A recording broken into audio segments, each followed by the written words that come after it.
Salutations, gamers, and welcome back to another edition of Late Night number 208 here on the Shuffle Squads YouTube channel. I am Kyle Koopa Rios, one of your co-captains for today's stream. I'm joined by one of my favorite people in law in the world, Miss Michaela Gassard, Gamer Girl Law Aw. at her finest. Hi, Mick. How you doing? I am doing fantastic. It is always a treat to get to see you, Kaya Koopa. I am Michaela, also known as Optimal 60. And you know what? We're in for a treat today. It's the first big late night after the European one that contains Stellar Crown cards, isn't it? Or was Yeah, that last week? it was one of. I think it was last week, but time's an enigma. We're losing track. I wasn't there for it. It didn't happen. You're right. You're right. If a tree falls in the woods and it's not there, that doesn't make a sound. Anyway, enough of that. We're gonna talk more about what's going on in a second. We're gonna jump into a match. Everybody, hold on for 2 seconds. All right. I'm holding. What am I holding? Your hand. All right, folks. We're joining a game already in progress here. We have King Heracross and going up against Joe R. Interesting. Yeah, we got you guys a treat here. We have Pidgey at control going up against the, I'd say one of the hottest decks that come out of the last weekend or so, Mick, the Palkia V-Star Dustnor line. I don't know if you've had much experience playing against this, playing with it, but do you think this deck is all it's stuffed up to be, or is it maybe just like new flavor of the month? Well, I'm taking a look at the list here, and the new introductions of Stellar Crown, such as Area Zero Underdepths, are not in this Palkia list. It is predominantly, I think it's closer to the Dust Noir water type list that have been used since the Shrouded Fable meta. This has been around for a couple of weeks. It's definitely still a new innovation. There's a Greninja, a 1/1 line in there. There's 2 Klefki. I mean, there's so much going on in this list. Do I think Palkia has the power? I think it depends on whether they have the bench full or not. Doing 260 for 2 water is a very strong attack, but weakness to electric is not a great thing in this format. Luckily, playing against control, that's not as big of a problem as it usually is. For sure. And we see that it is Joe that won the flip here, and we are seeing the cute inclusion of the Klefki here. Klefki and that mischievous lockability going to make it so that all of your basics in play do not have abilities. And against control, Michaela, that's going to be such a huge factor here because you're going to shut off one of the biggest consistency cards in this deck, is what I would say. But there actually is no Rotom in here, or unless it's prized. What? No, there's one Rotom on the list, but it's definitely not there. Ah, he's out to work. He's oh, out to rip. He will not be back. Hisuian Heavy Ball? Hisuian Heavy Ball? Yeah, okay, there's a Hisuian Heavy Ball. He could come back to work. That's true. However, he will have to go through the pain of dealing with mischievous locks, so that instant charge is going to be off the table for now. However, we are seeing the inner machinations of Xeroxic's mind coming into play here with that Xeroxic's Machinations. A pretty nifty card that you see in these control builds now, forcing your opponent to discard to 3, and look at that hit, Mick. The Palkia V-Star and the Water Energy. Well, with no Palkia V on board, the V-Star is probably just the easiest discard, but it's never good to see them out of your hands. You'd rather have a Palkia down and be able to threaten it. We're getting an Iono immediately. The Klefki did not shut off Luxray's V-Star Sealstone, I don't believe. So what are we going to see here? I mean, it's a 1/1 Greninja line. If that's the play, then that's the play.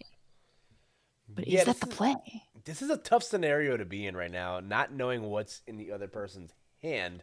Looking at what we have here in Heracross's hand, they're going to be able to pop off hard next turn. I think your best case scenario is you maybe try to dig for a rare candy into the Dustnor to try to pop this Pidgey.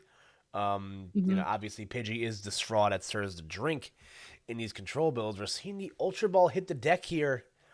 Rotom and Mew going to hit the discard pile. We're going to see the Greninja EX instead. Also not a bad option. But are we going to have a way to move this Klefki out of the active, Michaela? Well, it'll be there for some time. But once it's ready to retreat, I think we'll see something unlock in terms of gameplay. Yeah, you weren't seeing this in Late Night EU earlier today, but Klefki has been all across this format. Is that a Giacomo? That is a Giacomo. Who's it for? Who's running special energy these days? I guess the answer is the big bird in the room. Lugia is still a deck that you kind of have to respect in some regards. Like, you can't completely ignore it. Um, it also, but we will see how much of a factor that becomes. We're gonna see the double turbo come into play here. It's gonna allow us to go for uh, that Fang Snipe ability. You already got a 2-card Mhm. hand, Mick. That is gonna be a tough one. We're gonna discard the Night Stretcher, and there is the Dust Noir in hand right now. Okay. This, Where's the second candy?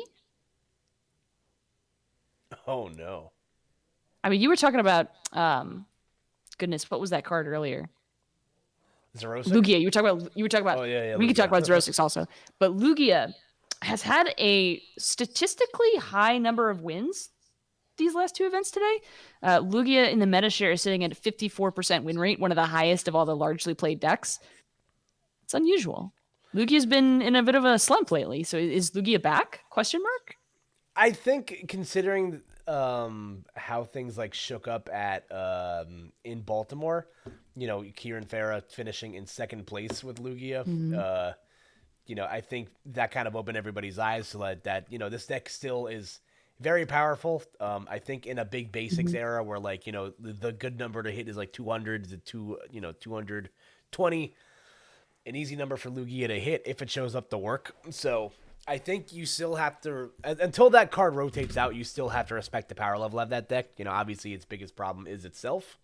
Yep. So I think that's why you're going to see things like Temple of Sinnoh, Giacomone's control decks. You have to respect that card in some regard, just because it's still going to be that popular. As a Lugia enjoyer myself, I cannot shake the bird. But what is the Mm. tough part to shake right here, though, is that Joe really does not have much of a hand working here. And the tough part is he can't even draw himself out of this, uh, you know, out of this 2-card hand because the Klefki's in the active. It's shutting off his own Radiant Greninja.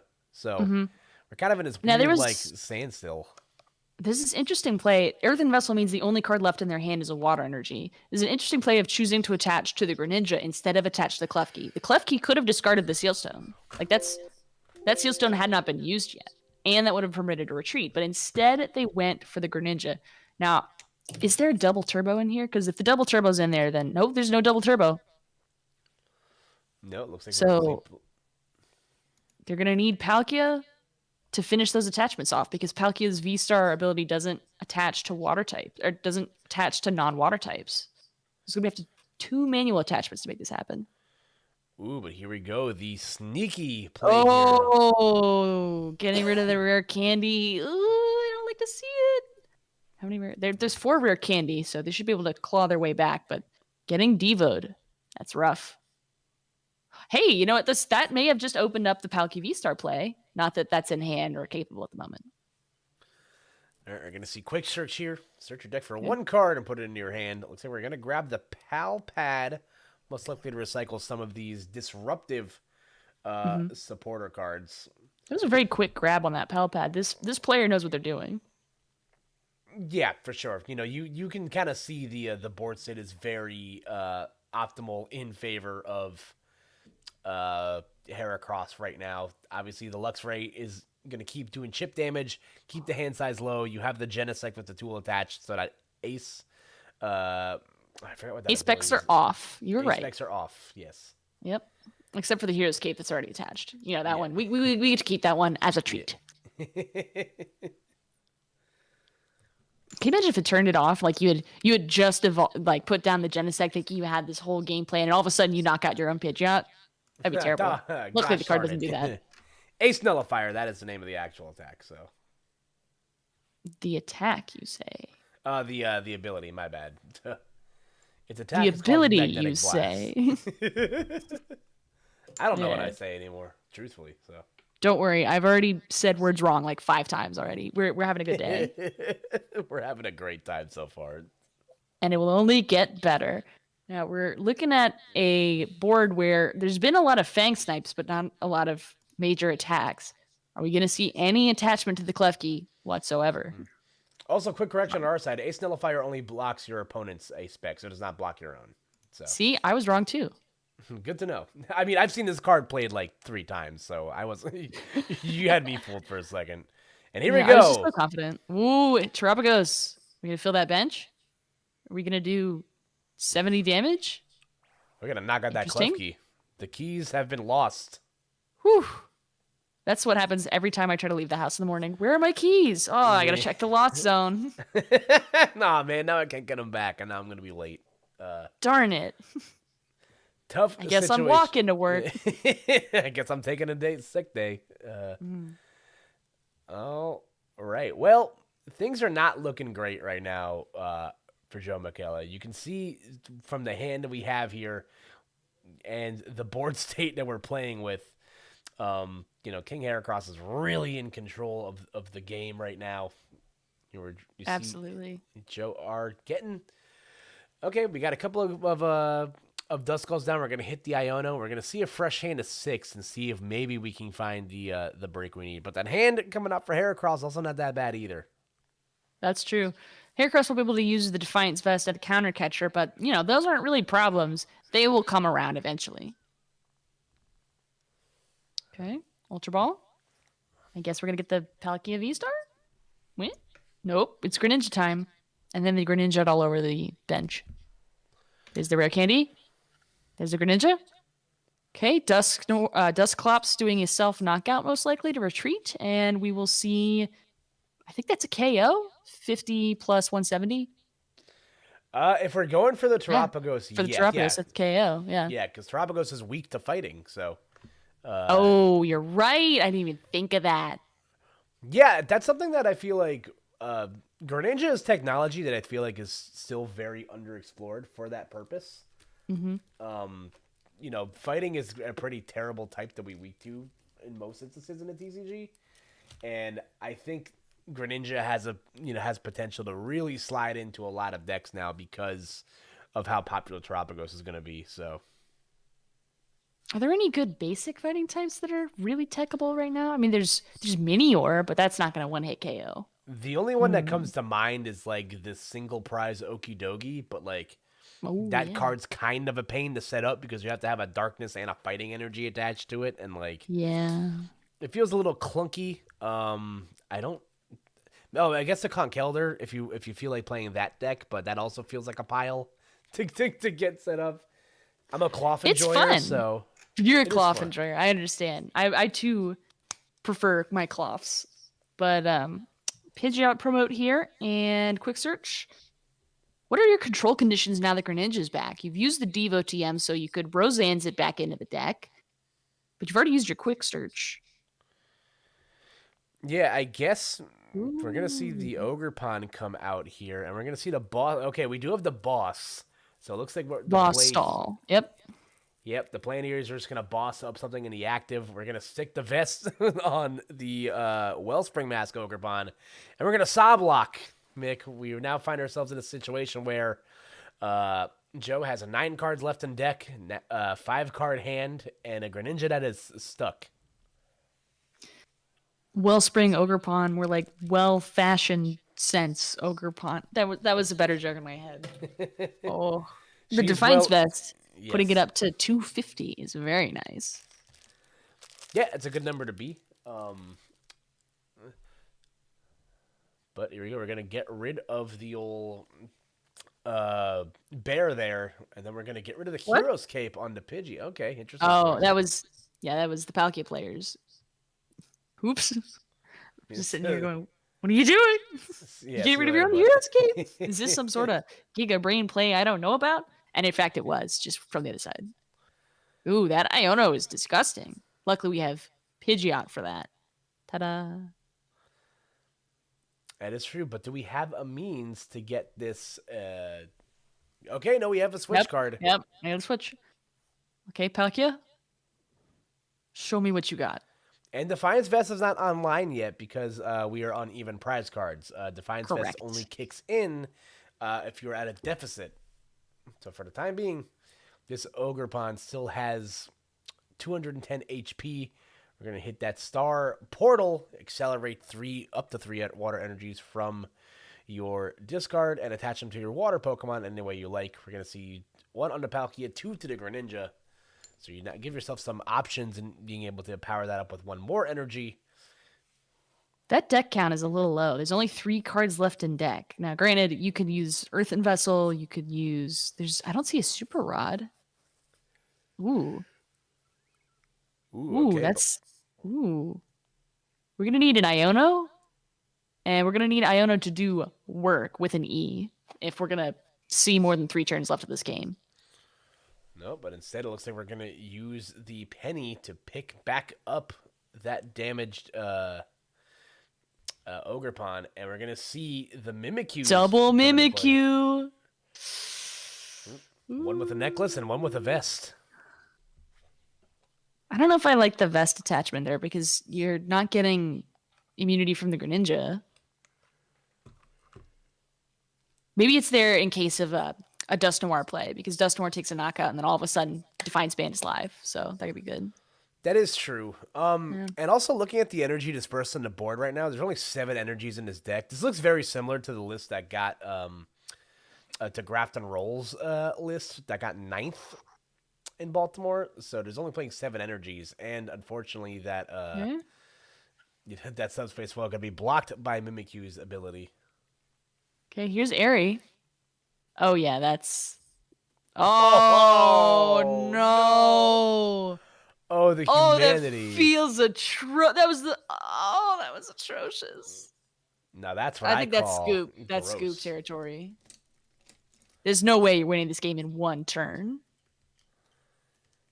Yep. Yeah, There that's we go. brutal. Fantastic use of an Airy. Could you believe that?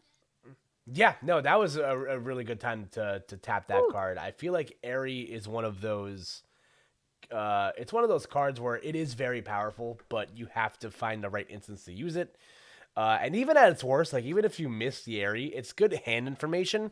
So it gives you just being able to look at your opponent's hand in general is just a very good effect of a card.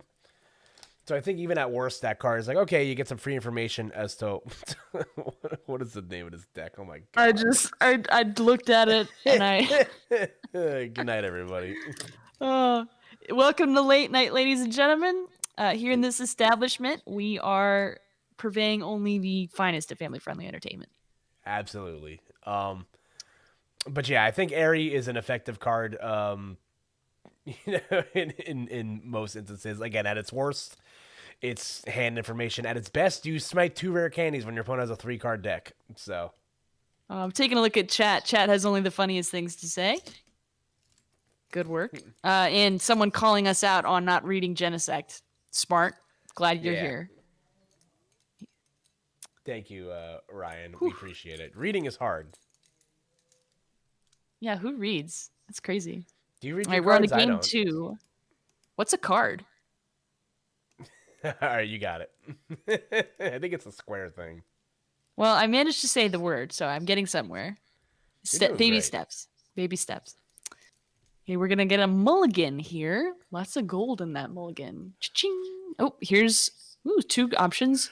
Pidgey or Wellspring Ogerpon. Opening with the Ogerpon. Higher HP, less likely to get KO'd. Good choice. She is the moment. I mean, that art is pretty. I love the way this card looks. It is phenomenal. You don't usually see a card with that like full blue color on it either. No, I agree. I think this card looks gorgeous. And we're going second here, so we are going to be able to get the Arvin to help us set the table here at the very least. Good. I want to eat. Is there food? No, we missed the macaroni train. We missed it. Oh, terrible. Klefki's out. Klefki, is that a good idea? Maybe. It blocks Rotom if it's out. Yeah. Also blocks your Mew Greninja, but who's counting? We are unsure if Rotom has called into work today. We are still looking to figure that out. We were talking in late night EU. Rotom is having a fantastic format. We just got the new fan Rotom. Rotom V is everywhere. Rotom is in all of our cell phones. So quite frankly, if you're a Rotom stan, you're eating good these days. I agree. I'm a big fan of fan Rotom. That guy is friend shaped. I'm a big fan of that guy. Yeah, he's a big fan too. You know what? I cannot dispute fact. You got me there. Terapagos off the top deck. That's pretty good. Here comes the birdie. This isn't golf. Sorry, I forgot. Here comes the Pidgey. Focused out. Ooh, a lot of Ooh, supporters. that's not You can get those that. back. You can pat those back in. It's fine. Yeah, I was gonna say one of my favorite things to have come out of the last couple sets is like the combination of Night Stretcher and Pokestop. Um, Oh I yeah, I think good that opens good up. stuff. Yeah, it opens up so much, like another line of like getting Pokemon into your hands for like so many other decks, and we're seeing a much more conservative start here for King Heracross, establishing 2 Pidgeys. So at the bare minimum, barring disaster, you should be able to get a Pidgeot into play the next turn, possibly. Well, actually, yeah, because you just need the rare candy. Holding the Um, Arven was interesting. yeah, Holding the I Arven guess, and getting rid of the Ultra Ball was very interesting. yeah, I guess it's a scenario where you want to, feint that you don't have anything good in your hand. You don't want to give your opponent the option to Iono. Oh, true, true. Although with just the Arven, I guess you need to get a V-Star Stone and another V out. I mean, like, what's the line to draw I your second piece of the Pidgeot puzzle? Well, there is that Pidgeot still in the discard, so you can Night Stretcher it Oh, back that'll do it. in. Yeah, Yeah. and then you get your rare candy and whatever the tool whatever tool card you might want. Probably the Defiance Vest, I guess. If I Yeah. had to guess. Ooh, but the Iono here it's gonna come down anyway. Oh, rip. No saving it. That's you could make that work. That's Yep. workable. Because now you get that second line to the Pidgeot. You can then get the Forest Seal Stone to attach to that Luxray V. That Yep. allows you to get it that way. So And even if Luxray wasn't in hand, there's still an S ball, so that looks like as long as nothing's prized, you should be able to get online. Okay, some thinking going on Joe's side of the table. We're seeing some discards. Bye bye bird, and no sweet and heavy ball for you. Instead, we're pulling out. Drum roll, please. You're not drum rolling. It's just me. I can't. You know what? I left you hanging. It's my bad. I'm a bad co-caster. No, you're not Koopa. There's only one Koopa, and it's Yupa. Oh, ooh, okay, well played. Okay, Greeting Greninja. So I had all that drum rolling for the most commonly searched out card in any deck. the 4 horsemen of I don't know what deck I'm playing.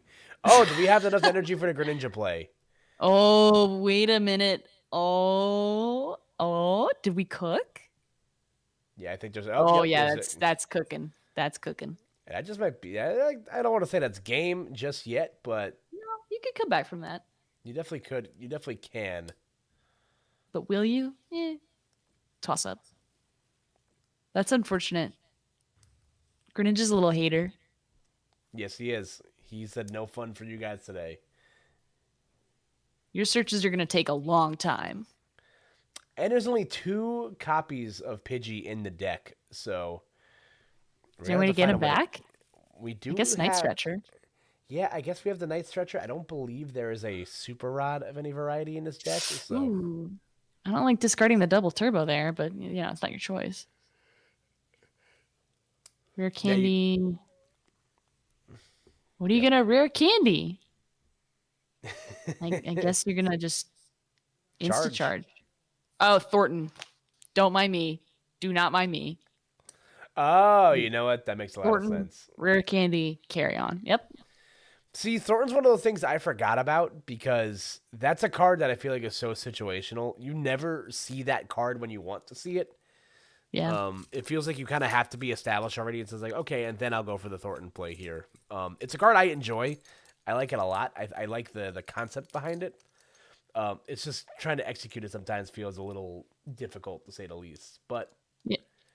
Without a Versus Seeker or any other kind of like random receiver in the format to search it out without using your other supporters, Thornton is the definition of a card with no use case. Even though there's a ton of use cases for it, you need it in your hand in the late game and maybe like turn 2. And no other time do you ever want Thornton in your hand. And it only shows up the times you don't want it. So you sit there and you just go, man, you're a frontier brain. Aren't you supposed to be smarter than this? I straight up forgot that Thornton was like a frontier brain. Like, Yeah, I mean he's in the game. I think he somewhere exists. He does. He buried does exist in that in the game. DLC. In that part of the He's game that everybody shuts off. Thornton, I think, is like good in Pokemon Masters or something, but he's in the same class of trainers like Emmett and Ingo, where they have no real purpose. That doesn't matter. They don't need one. We all know what they're about. Big fans. So there's a couple cards like that. He is all vibes. Mm. Okay, full bench. A lot of ghosts. Prepping for October, maybe?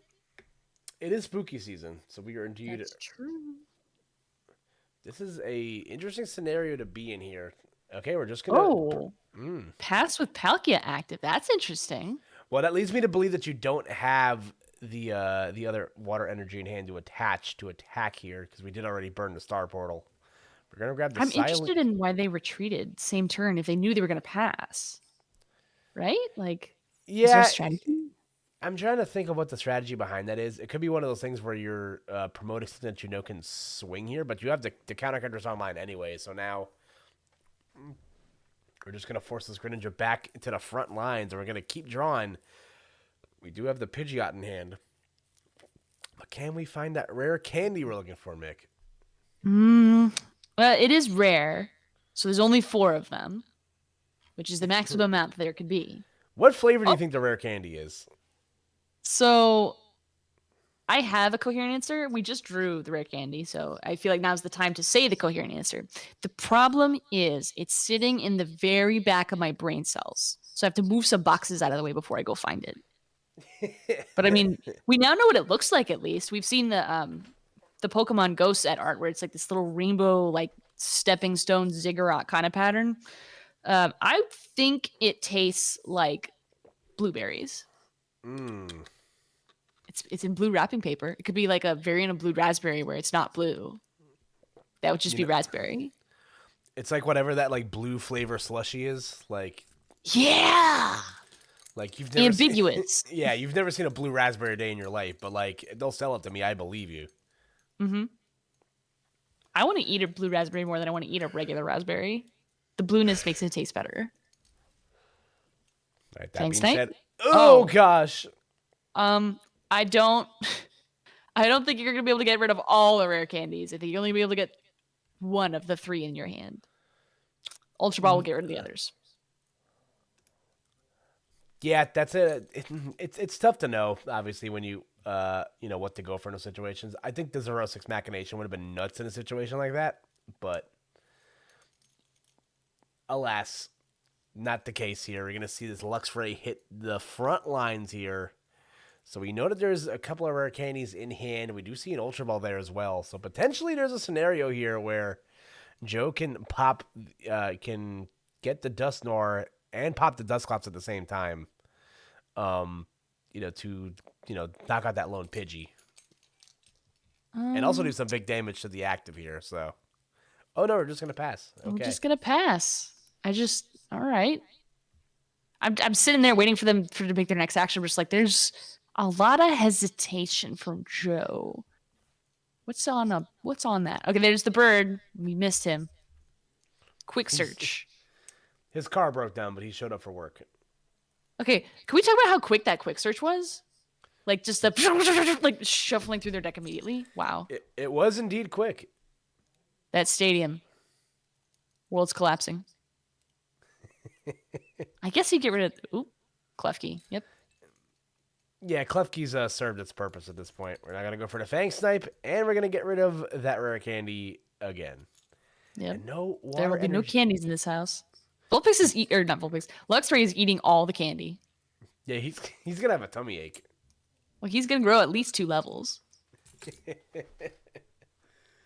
It's I've been so TCG pilled. I straight up forgot that what the actual purpose of rare candy serves in Pokemon context. No. This is a Pokemon context, to be clear. This is an official product produced by Pokemon with rare candy in it. So it's okay if what you believe rare candy should do is evolve your basics to stage 2s. If you forget that it raises you one level for eating one, or that you can use them to evolve your Pokemon in Pokemon Go, who could blame you? Those are really the inferior uses. It's all about the stage 2, baby. Oh yeah.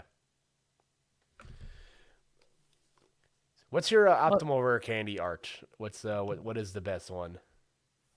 you know, the Heart Gold Soul Silver ones with the little like galaxy like printed squiggles on it, that's that's pretty cool to me. I don't have any of those, of course, but they are, I think, the prettiest, and so that means they're the best.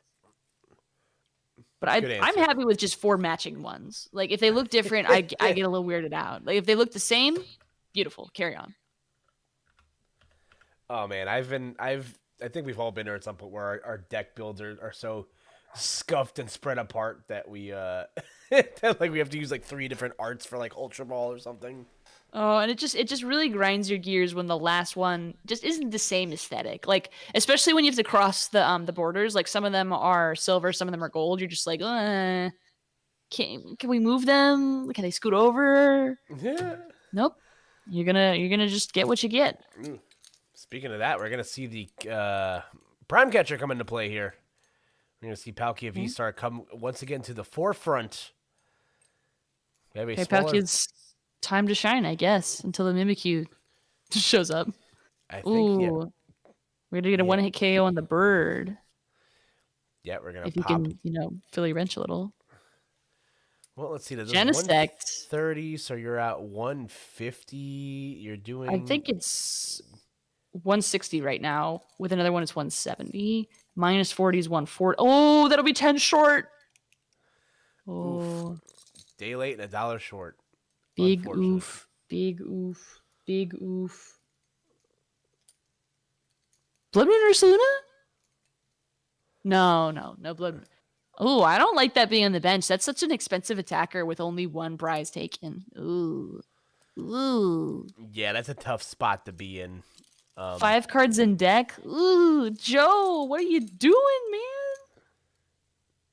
Oh, Yep, this is what control aims to do. It aims to distribute resources. yeah, There we go. Yep, Joe's just gonna yeah. Rip. wave the white flag, and it's going to be King Heracross moving on in top 16. So congratulations to them. Control nailed it, but I felt bad for that Palkia player. I'm just like the whole time, like, I don't. Can you get out of that? Can you get out of that? Can you get out? And then all of a sudden they can't get out of it. It's just like, oh. All right, I'll send it back to us in the caster chat, and then we'll talk about what we just saw. So everyone, hang on for 2 seconds. Take me to the Shadow Realm, Koopa. Absolutely.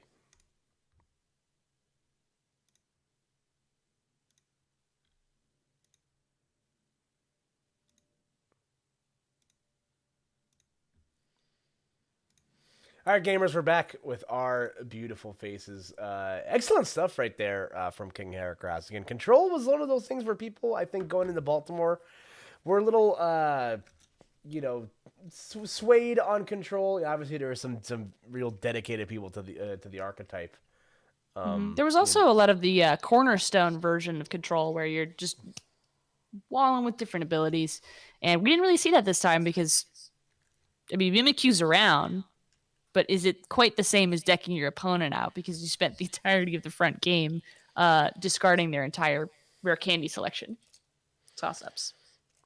By the way, my entry into what my favorite rare candy art is, I'm going with Great Encounters, Diamond and Pearl rare candy. That rare candy is the best in my opinion. That's pretty. That's pretty. And I can Well, get a speaking damage of one for 95 cents. how damaged?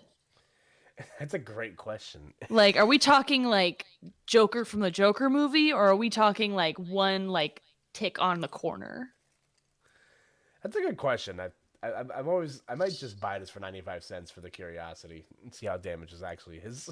Yeah, I mean it's like $1. It's worth it. But speaking of things that we're prognosticating the future about, let's discuss Louisville, the hot topic on everyone's mind in 2 weeks. Yes. We are closely approaching the Louisville Regional Championships. And if you didn't get a chance to sign up, you're going to get a second chance tomorrow There's another So wave. that there's another wave. I will not be attending Louisville, unfortunately. Rip. I Unfortunate. have 0 vacation days left for the rest of the year, so Oh. it is a tough spot to be in. But I will be enjoying from home. I think Stellar Crown is a small but mighty set. The cards that are good in this set are really good. And is there a card that you're or an archetype that you're looking at, for the Louisville Regional Championships make that you are interested in or are excited to see how it's fleshed out? Well, I plan on becoming a Louis villain. I've been Go for it. testing Palkia Terapagos, and the deck is a pile in my hands. Maybe it's good in other people's hands. It's a pile in my hands. So, quite frankly, if I manage to win a game at Louisville, it will be a miracle. But what I will be winning that game with, I mean, if I'm taking cues from the meta game of today's late night event, Charizard Pidgeot could be the play. Or well, actually, no, they're losing. Oh, they're doing horrific. Oh my goodness, no, that's there's like one of them in top cut. Oh wait, hold on. Charizard is like the most played deck at 41, and it has a 40% win rate, which is definitely below average for a deck played in that quantity. Okay, I take it back. I'm not playing Charizard. I don't know what's happening in this format anymore, Koopa. Frankly, I would, if I were asked to predict who will win at this rate, I am just as likely to say Banette Dusknoir as I am to say a real deck. What are you feeling for Louisville? Well, if I was going, I don't think Stellar Crown changes things up too much to where there's like a lot of new stuff to worry about. Like you even look at the Championships League, as sort of like a preview of like what we could be looking forward to in our next set. It was won by a Raging Bolt list that changed one new card in the list, and it's Briar. And Briar, I feel like, is like one of the worst places to play. Is one like Raging Bolt's one of the worst decks to play Briar in. So I don't really know how different things are going to be. I think Terapagos as a concept is interesting. How people are going to play it, I think it's going to, I think Louisville's where we're going to see a lot of the secrets come out. We've been Yep. seeing the Pidgeot version of that deck, be very effective with the Dusknoir line. And I do think that's important for the deck to function because you do kind of struggle to hit these big numbers, and there's still a lot of stuff in the format that can one-shot you. So I think having that ability to throw some damage counters around, kind of correct your math, is really good. I'm still a believer that like the colored energy version of Terapagos is like underexplored and underbaked. I think Crown Opal is a funny attack in a format where there is a lot of big basic stuff that can still blow you up, but I'm gonna wait for someone else to cook that for me. But I think like a Yeah. lot of like your mainstays are still gonna be really good. Reggie Drago's still gonna be very strong. Lugia is still a thing that exists because you don't have to add any of the new cards, and it's still very effective. Charizard, I think it gets back into the good graces again because of it's probably the best user of Briar. And Absolutely. so And Dusknoir. and Dusknoir, and both of those cards in combination with each other are absolutely disgusting. So Yep. I think any combination of like the old guard, I think Charizard is due for a good one, and I think decks like that are going to be very popular, going into Louisville. Yeah, Charizard's been quiet recently. She does really well into decks that are damage capped. So things like Miraidon, to some extent, things like Ancient Box, which Ancient Box is extraordinarily underplayed today. I wonder what happened. I guess all the Ancient Box believers dipped. Oh, there's They went one. to There's bed. a single O2 Ancient Box believer. I'm sorry. I didn't mean to call you out. I'm an Ancient Box believer. So, just, I guess that means send me to the retirement home because I'm washed.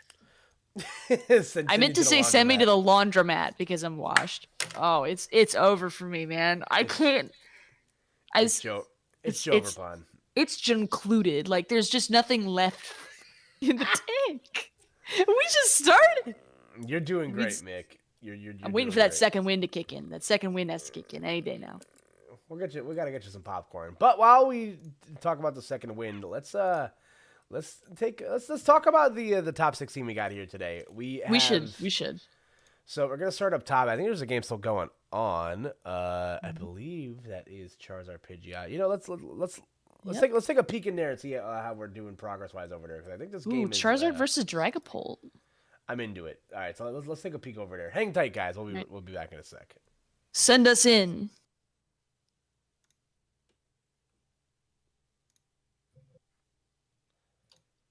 All right, joining All a right. game already in progress here. I believe this is Casey going up against Party at My Place. Yep.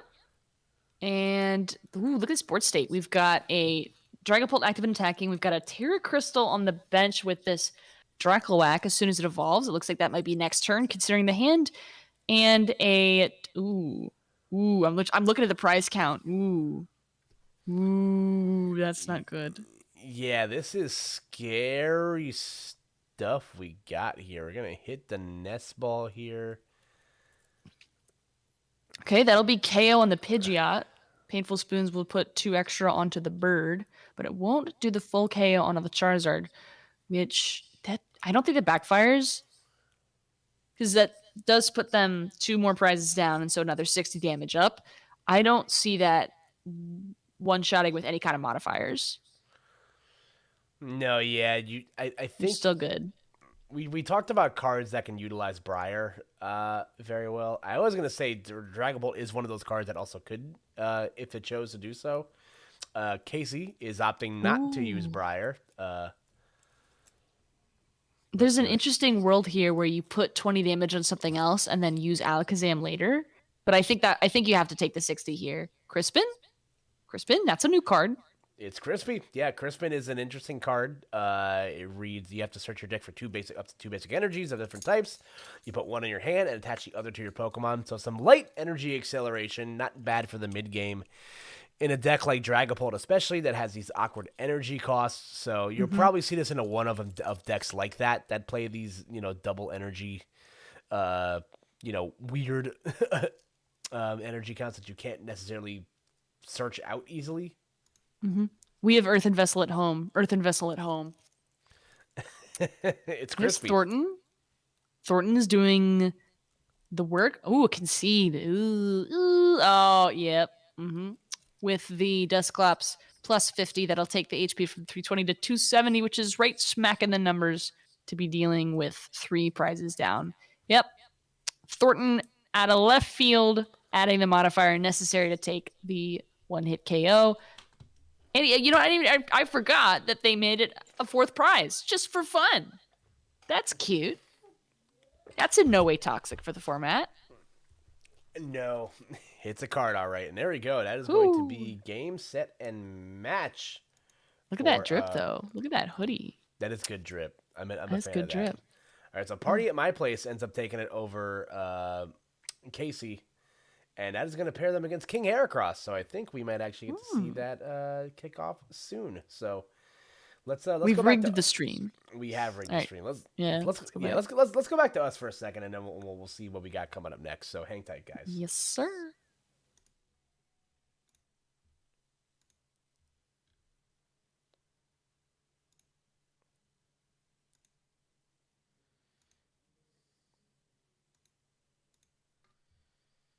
There we are, BK. Big coop. That's me. Have it your way. But we have returned here. We were just waiting for everyone else to get set up. We're probably be able to stream King Heracross when they inevitably go up against Party at My Place. But looking at the rest of what we got going on here, we have our other top 8 match. This is Denier Igoli. That's a tough name, but they're from Brazil. They're rocking Quad Thorns. Interesting.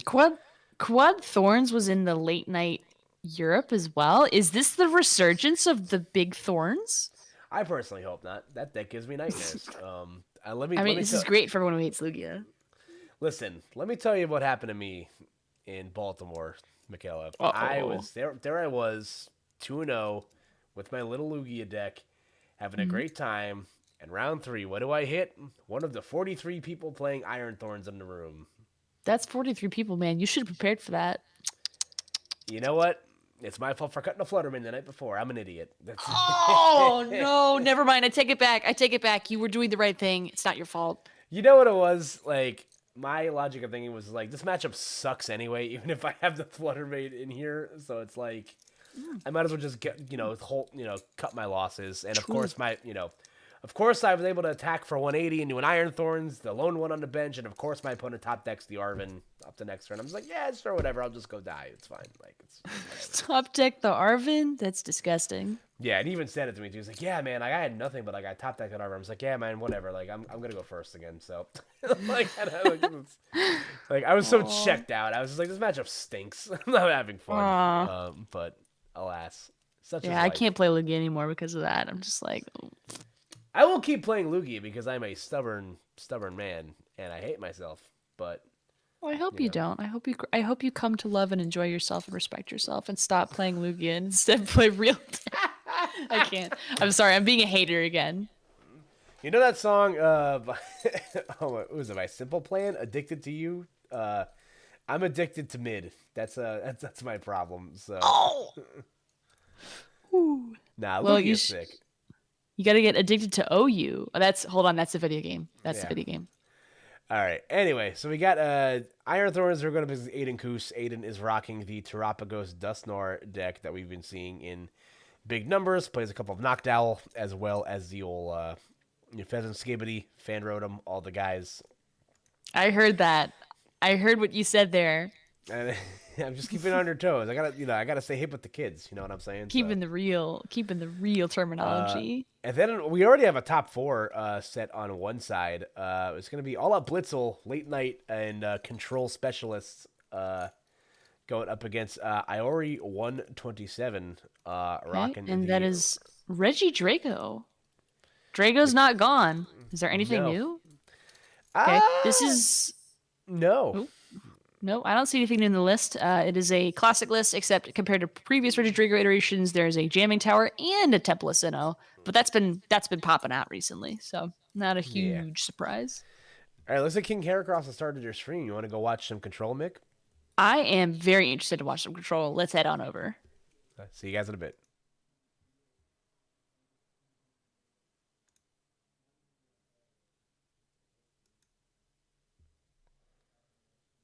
All right, game all ready in progress here. We have Pidgeot Control versus Pidgeot Charizard. A lot of Pidgeot tonight, Mick. Yeah, the bird is back. This is All Out Blitzel playing the Pidgeot Control, and we should all know that All Out Blitzel is a What is this? Pidgeot believer Yeah. through and through, frequently on the top of these online tournaments and frequently with the bird. There's a pretty good masterclass by them out actually on YouTube.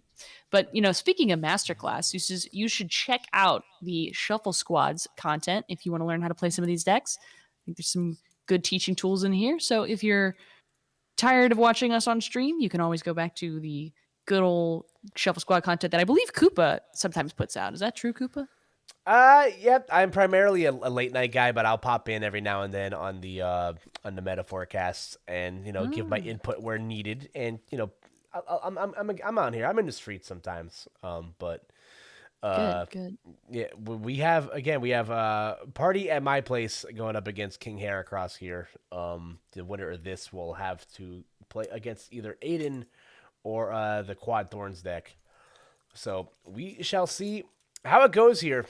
We have a pretty decent board state set up here on King Heracross's side. We have a couple of Pidgeys as well as the Rotom and the Mimikyu in the active. So it's going to have to force party at my place to go through it via the Dustnor if they want to go through it. Yeah, Mimikyu is you don't want to see it if you're the Charizard player. You can get rid of it. You've got the Charmeleon, you've got the Dusknoir, but it's just in the way. You'd rather be knocking out the little birdies before they become big birdies and a real problem. It looks like, and I struggle to tell whose username is who, because 2BO Mar. Do you know who this is? I think this is party at my place. Okay, that sounds right. They got the Pidgeot out first, which you could argue means they're just better. Simply skill issue if you didn't get it out first. And this quick search is not nearly as quick as the ones we were seeing last round. They're taking their time, really thinking it out. Here's the Clops. There's a manual attach. And a Cleffa for 2. All right, so we're just setting up the board strong here. We have the Clops threatening here. And we're going to see Sorosix Machinations hit the deck here. Ooh. As a response to the Cleffa, I love that. Because even if your hand size was small and then you Cleffa, then it's even worse. Yeah, no, for sure. Not a bad card to play here after your opponent just got their hand Refreshed up to 7, you now force them to discard pieces down to 3. We also have the Ultra Ball in hand as well. No supporter to help you get your... Ooh, that's a lot of stuff to lose right there. Ooh. I mean, that was a rough turn, too, where you didn't get to evolve your Charmanders. And you never enjoy not involving Charmanders. So I guess all those things that had to be discarded were all the late game support resources to make way for the rare candy Ultra Ball Charizard combo that's surely in this player's hand. Never mind, they didn't have it last turn. Yeah, it's different. It's different this time. It's Yeah, PG out totally. now. Yeah. Totally different. Totally different. But trying to find the answer here. And again, I'd say the benefit here for a party at my place is that King Heracross has not established a Pidgeot of their own yet. So they're just kind of spinning their wheels, forced to go for these instant charges. We do have the Terapagos on the bench. We do have the option to attack at some point. We do have the Genesect as well to prevent that A-Spec from being played from hand. We're going to see the manual of evolution of the Charmeleon right there, which means that you are at least one turn away safe from a Charizard. Well, unless the other one evolves. Oh. Okay. Right, We are looking at a very large hand. I do believe whatever the plan is will be accessible from this hand. Okay, bye, Genesect. See you later, man. Okay, Lumineon. Lumineon for Airy. It has to be. I would imagine so, or the Arven to get yourself kicked off here. Yep, we were going to get the Arven. Oh. Oops. I forgot that you still need to evolve the Pidgeot. Welcome to late night. That's us. Well, you're doing a great job, Koopa, I have to say. And so are you. Thank you. Aw, I'm always glad you're here. I'm doing the EU ones. They're keeping us apart. I know. They know we're together, which is powerful. They're keeping us continents apart from each other. They know. They've bugged our conversations. They know what we're capable of. Koopa, I know I need to grow independently and out of, our friend circle so I could become a greater person than I was before, but darn it, I miss you, man. We used to be casting late night at least once. And now here we are again. Here we are. This is at least twice. No, we've casted late night before. It was always a good time. Yeah, with the infamously most comfy setup I've seen of all time. I need to move that. Oh, I need to reset it up again. I had a couch. It's actually 2 couches, but they're like pushed together into 1 couch. It's like a hybrid couch. Big plush blanket, 20 billion plushies on it, and I'm just kind of like in the middle, like my limbs sticking out of the pile of plushes, like buried like a pile of leaves. Beautiful, fantastic. I need to set that up again. No notes. Yeah, it almost looked like this Charizard player's bench because that bench is so overcrowded, and it's full of good stuff. If they could just evolve it. Pidgeot's working on it though. Yeah, Pidgeot, we have a well enough board established here. And despite putting the Bravery Charm down on that Mimikyu, you are still susceptible to the Curse Blast from Dusknoir. The 13 damage counters will go through the Mimikyu. Will give a party at my place an opportunity to attack with Charizard coming in this next turn, most likely. Mm-hmm. And Charizard can knock out everything except that Pidgeot right now. That Hero's Cape is just a little too capey. Yep, and doing this, you also put stuff like Counter Catcher online as well, so we could see a 3-card swing. No Counter Catcher. They're both 5/5. Although, I take it back. You were right, because as soon as they take the KO... Oh, you're right. It'll be 5/4. So, you were right. It took me some time to witness that you were right. I completely forgot about that, that you were going to get the knockout there. That's on me. I forgot that the turn was going to keep going. Because I'm just sitting here going, why would you promote the Pidgey? And now I'm just like, oh yeah, because something else is going to get knocked out. Okay, shuffling the ghosts back in. Spooky. It's almost October. Which is terrifying to think about. I think I might play a Dusknoir variant to Louisville just so I can make ghost jokes. Is there a skeleton Pokemon? I guess Marowak. There's there's a Marowak Cubone combo that does decent damage if you don't hate yourself. I will not be playing that, but that would be very fun to show up to Louisville with ghosts and bone Pokemon. That would Be be a good pretty day. funny. That'd be pretty dope. I really want a good Grovyle card to come out so I could play it with Dusknoir because I'm a Pokemon Explorers player, but that's just, that's not reality. Charizard's out. We found him. He was buried. There he is. He has arrived. He is here. He is the moment. Charizard takes the knockout there, putting Party at My Place up by one prize card here. Let's see what the response will be here from King Mimikyu? Heracross. Mimikyu? Mimikyu could be the moment. We're going to retreat out here. We still have a quick search online as well. Mm-hmm. I think we're going to grab something here. No. Okay, we're going to Ooh, penny up Lumion. the fish. Quick search. For I don't know what Lost City does for you. I guess it bumps the collapsed, but you don't seem very bothered by the collapsed. There's no accompanying flute, so instant charge.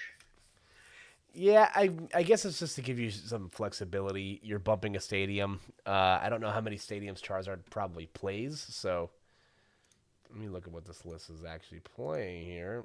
They're only playing one collapse stadium. Yeah, they're playing at least 60 cards. I said good cards, but you're right. There's definitely at least 60. I would hope so. That'd be weird.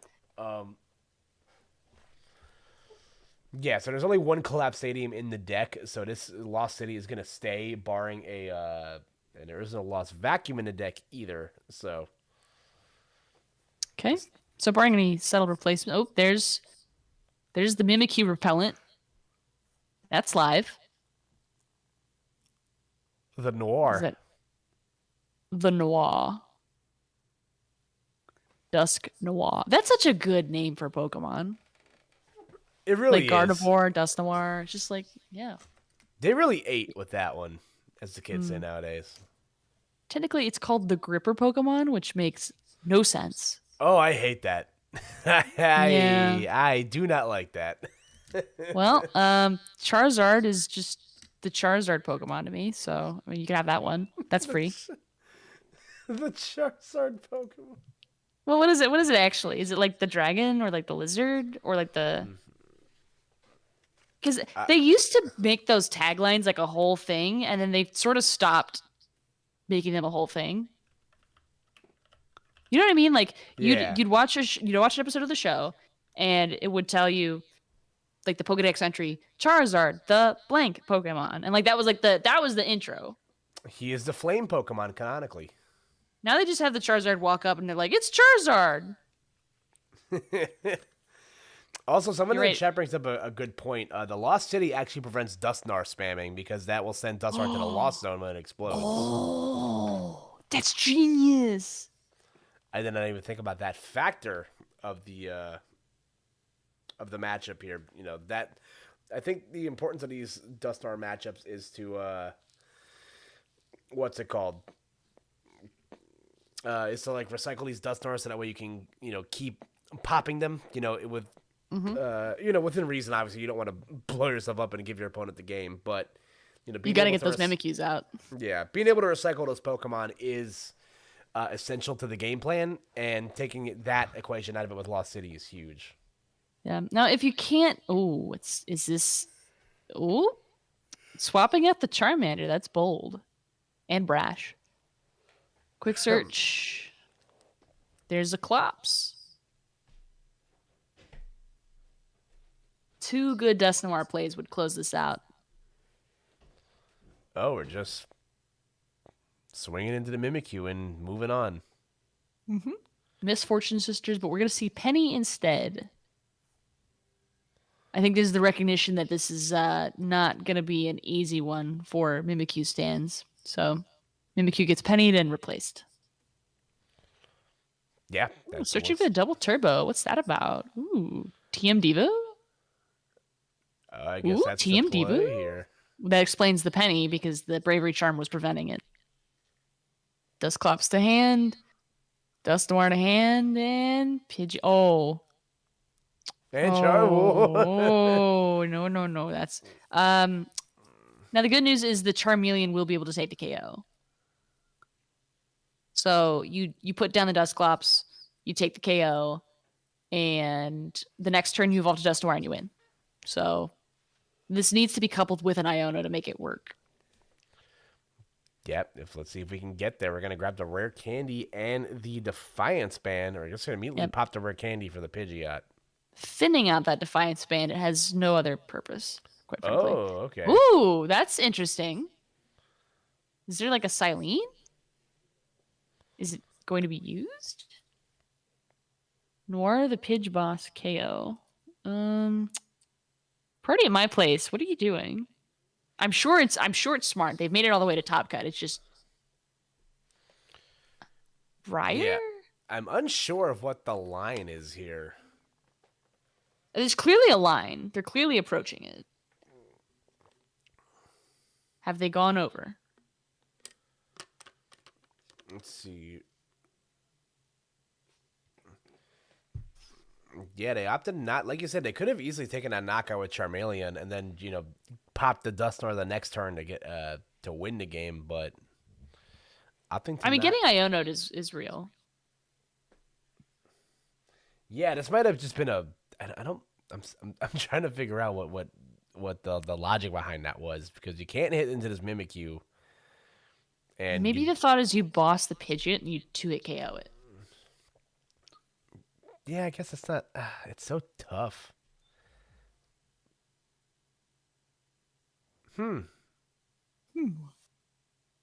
Curious.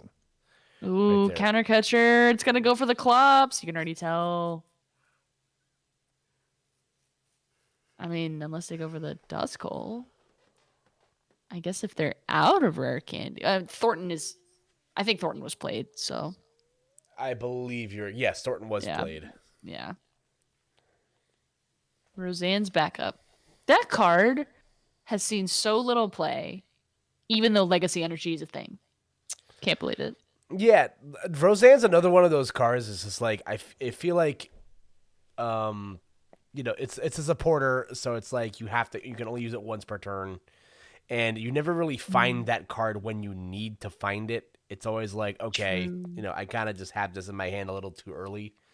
Again, I enjoy that card in Lugia to some extent, but it's also one of those things where I feel I need to play my supporters to play the game most of the time, and I'm never set up enough to where I can just drop the Roseannes and get everything I need back. And if you were, you wouldn't need the Roseannes. Exactly. Shame. It's a good card. 4 different effects. It's kind of like Secret Box, but it's not. It's like it's Secret Box, but a dowsing machine when it needs to be a computer search. Yeah, exactly. Yeah. The original A-Spec debate, when there were only, 11 A-Specs to choose from? Yeah. What are we up to now? At least, counting other revealed but not published cards, we got to be at 20 by now. I think we're close. Counting the ones that are out, I think we're still at the 10 to 15 range, which is a lot of A-Specs. And not one of them is G-Booster. All right, looking at what we got. We even have a Genesect now. 1, 2, 3, 4. Roseanne is going to put back a Pokemon and a tool card. Probably the Devo TM? Question mark? Devo TM. Yep. Yep, not bad cards to have here. Not also, at all in quick search. You were close, Mick, and stored it in Scarlet and Violet alone. There's 17 A-Specs that have been released. That's a lot of A-Specs. That's an astonishing amount of A-Specs because some of them are just not viable. Awakening Drum? Everyone went back to sleep. Awakening Drum has no fans. If you're a true Awakening Drum believer, let me know. Yeah, remember when we played Master Ball? Me neither. Oh, we were starving. People should have just been playing Prime Catcher. I'm sorry. I played Master Ball on a deck, and I sat down at I don't remember what regionals last season, but I opened my hand and there's a Master Ball in it, and I'm like, I don't want this here. I don't want to search a Pokemon. Yeah, those were dark days for Lugia when your best ace Oh. spec was Master Ball. And then Legacy Energy was revealed, and people thought it's Silver Tempest all over again. And then people didn't actually think that. That was just me being delusional. So, what did it do? The Delulu, it happens to the best of us. 130 to the bird. There's got to be a boss to the bird. There's got to be a plan. I would imagine that's what the play. Oh, we're gonna collapse. Okay, that'll put you at 270. That'll definitely do it. All right, don't make any mistakes. Don't misclick. There it is. That's Is it gotta enough? do it. That's There we go. 450 damage. We don't need to be asking, is it enough? I would still ask if it's enough because frankly, I think there's just too much HP these days. Yep, that was excellent stuff from Party at My House. And again, my biggest thing in those, like when the whole Dusclops thing was revealed, is those scenarios where you have the ability to do 180 to something and then pop it to clean it up for a knockout. That was a fun play. I think they definitely could have handled that a little bit better. I think you could have maybe attacked with a Charmeleon like a turn earlier. Yeah. But at the same time, I mean, that did insulate them from Iono. That is true. But here we go. We are getting set up here. This game one going to Party at my place. They will get to go on to play Denair Ugoli. They ended up taking over Aiden earlier. We got Blitzel and Iori at one game a pop. Mick, I gotta step away from my computer for 1 second. I'll be back in 2 shakes. You're leaving me. All right, fine. Get out. It's okay. If you're not gonna hang out with me anymore, I'm gonna make friends with Chat.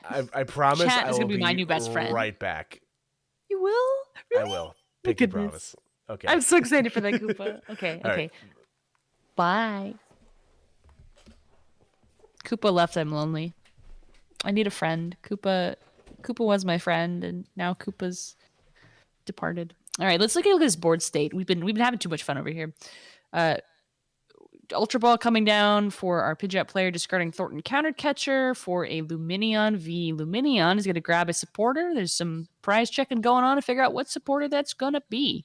I'll take a wild guess and say it's not Thornton because that's in the discard pile. Instead, maybe an Arvin. Get that early game setup. Would be sensible. There it is. Who would have thought? Me, I would have thought. That's exactly what I would have thought.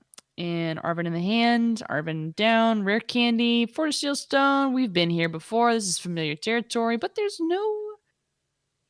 What are you searching for this turn? What do you need?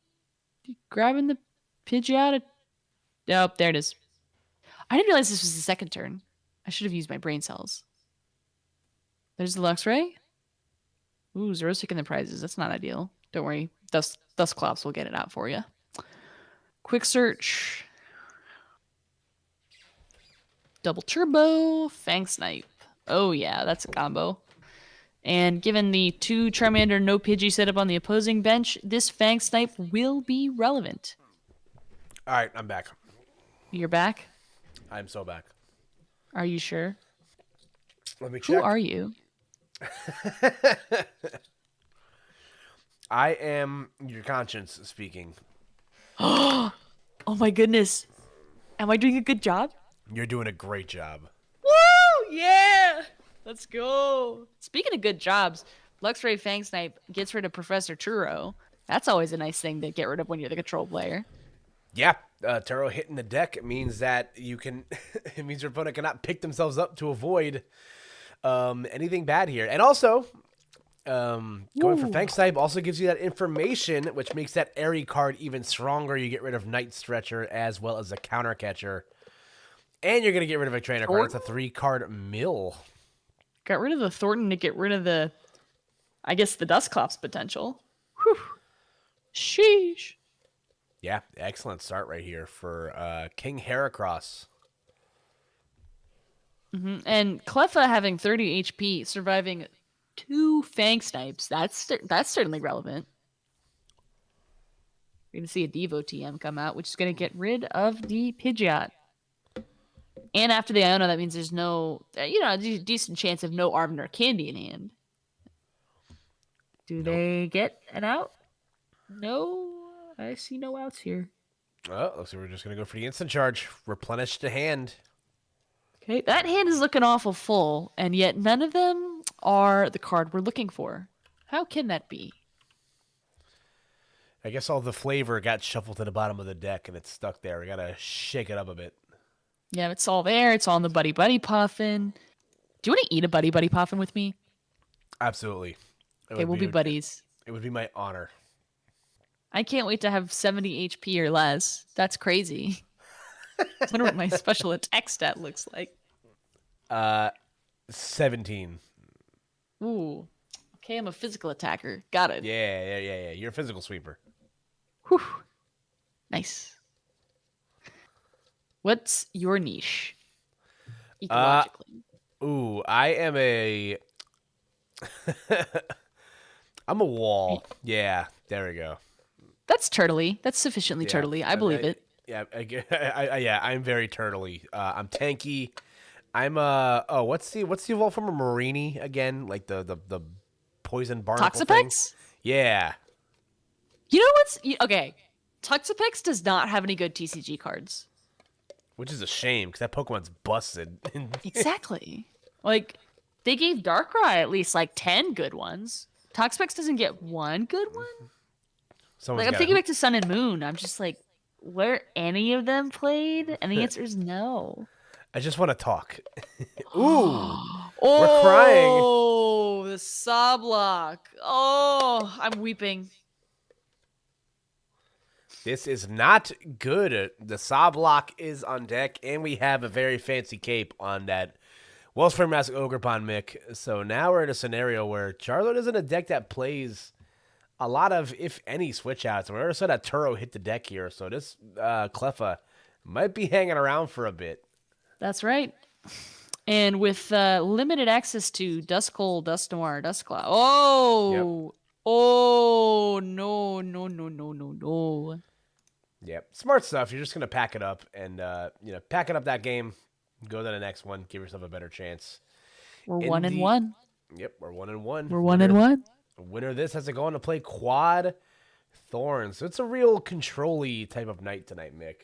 Yeah, I mean, control decks have been doing well on the late nights for a couple weeks now. Control is in this weird place where if you know what you're doing, you are going to eat good. And if you don't know what you're doing, you're going to learn. So it's a win-win. Yeah, we see a scenario here where 3 out of our 3 remaining decks, or 3 out of our 4 remaining decks are all control variant decks. All Out Blitzel has won their top 4 match. They will be advancing on into finals. Yes. So, and what we're watching is the last top 8 match, and the winner of this will go on to play Iron Thorns. So you better believe it. I guess you better believe it. You better prepare for Iron Thorns. Get ready to learn the Iron Thorns matchup, buddy. Whew. Iono off the mulligan, and we begin. There's a Pidgey start. That's pretty good. It's pretty good. Ooh. Immediate pass. Oof, that stinks. Yeah, especially knowing you're going to get Fang sniped. Ooh. That feels bad for sure. We're gonna hit the Fang and snipe. It only takes 3 attacks for the knockout. Oh, there's a Candy and a Pidgeot in hand. Okay, that's workable. You just have the bird. You just needed to survive a turn. Yep, you have bird. So bird allows you to. Yeah. Bird will allow you to, kind of piece things together here. You're not completely out of it yet. Pidgeot is selecting a card from the deck. What did they grab? Buddy Puffin! Who could have predicted this? It's me. I could have predicted this. Charmander Duskull. Ooh, putting down the Cleffa anyway, despite Zerose, despite getting locked. It's awfully brave. Yep. Early game, I think it's an okay move to go for. We're just going to immediately Iona the hand away. Not even going to think about it. Okay. Some birds here. No buddy poffins. And no Pidgeys to help establish these Pidgeots. We're going to throw the Sandshrew down. Exactly. Ooh.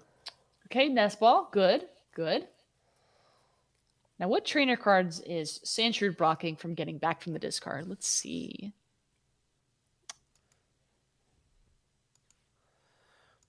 Checking that deck list real quick. I'm not sure if like Sandshrew is his purpose in life is for Charizard. I think that's more for because that's only trainer cards, right? That card works on. Correct. So that's not going to block anything other than maybe a Palpad, and I don't see one in this list because it's not blocking Super Rod. No, it's not blocking Thornton. Okay, so the Sandshrew is just there to look cute, which he's doing a great job of. He's just the sweetest little munchkin. He's adorable. Look at him. Just want to pinch his cheeks. He's just playing in the dirt and the sand. He's just like me. He's just like me for real. This board is looking pretty good for the Zard player. Yeah, no, for sure. No Pidgey established. Like, it's a good day. Okay, there's a Pidgey established in this establishment. Oh, and we're just gonna nest ball for Luminion. What? Wait. I'm sorry. What? Whoa. Nest ball for Luminion, not triggering its ability, then pick it up with Penny. I'm sorry. Did we all witness this? Oh, that was an interesting. Wow. That was an interesting way to go about that because you have the Palpad in hand, so you can just immediately rebench the. You can immediately rebench the Luminion, and then get whatever supporter you want to carry yourself over. That actually was a pretty nifty move. That was so sick. Because other than that, there's just no draw support in the hand to get the rare candy. That's so sick. Yeah, lets you get the Arven, God. And then you can just immediately get your board set up here. This is the third play I've gone nuts for today. Like, they are doing things in these top cuts that just defy logic to me. And I'm just like, these are the greatest moves that have just never been intuitive. No, like sure. There was a triple Monkey Dory play earlier that I'm still not going to be normal about. I'm going to add Nest Ball Luminion to my list of what in Arceus's name have I witnessed at the late night. And what I've witnessed is just a Nest Ball for Luminion be a correct play. I didn't think it was possible. Yeah, no, for sure. And listen, Nest Ball is certainly Control is like definitely an archetype where like it gets looked at in a vacuum as it looks slow. It's an alternate win condition, but when you see stuff like that, like this deck is not this sort of archetype is not easy to pilot for a reason. This is not playing anymore. This is like we've advanced to a level of fun and recreation that goes beyond plus ultra. Okay, we're gonna knock out one of the birds. That's one down. Are we gonna see a boss for the other? Perhaps a rare candy for the Dusk Noir again? I mean, you definitely want to take both knockouts, but a 1-hit KO on the Luxray is possible. We can take that. Pretty good. There we go. We're going to see a 3 prize card swing there. So suddenly Party at My Place finds himself in a good spot here. We are going to get the rare candy and the Hero's Cape here.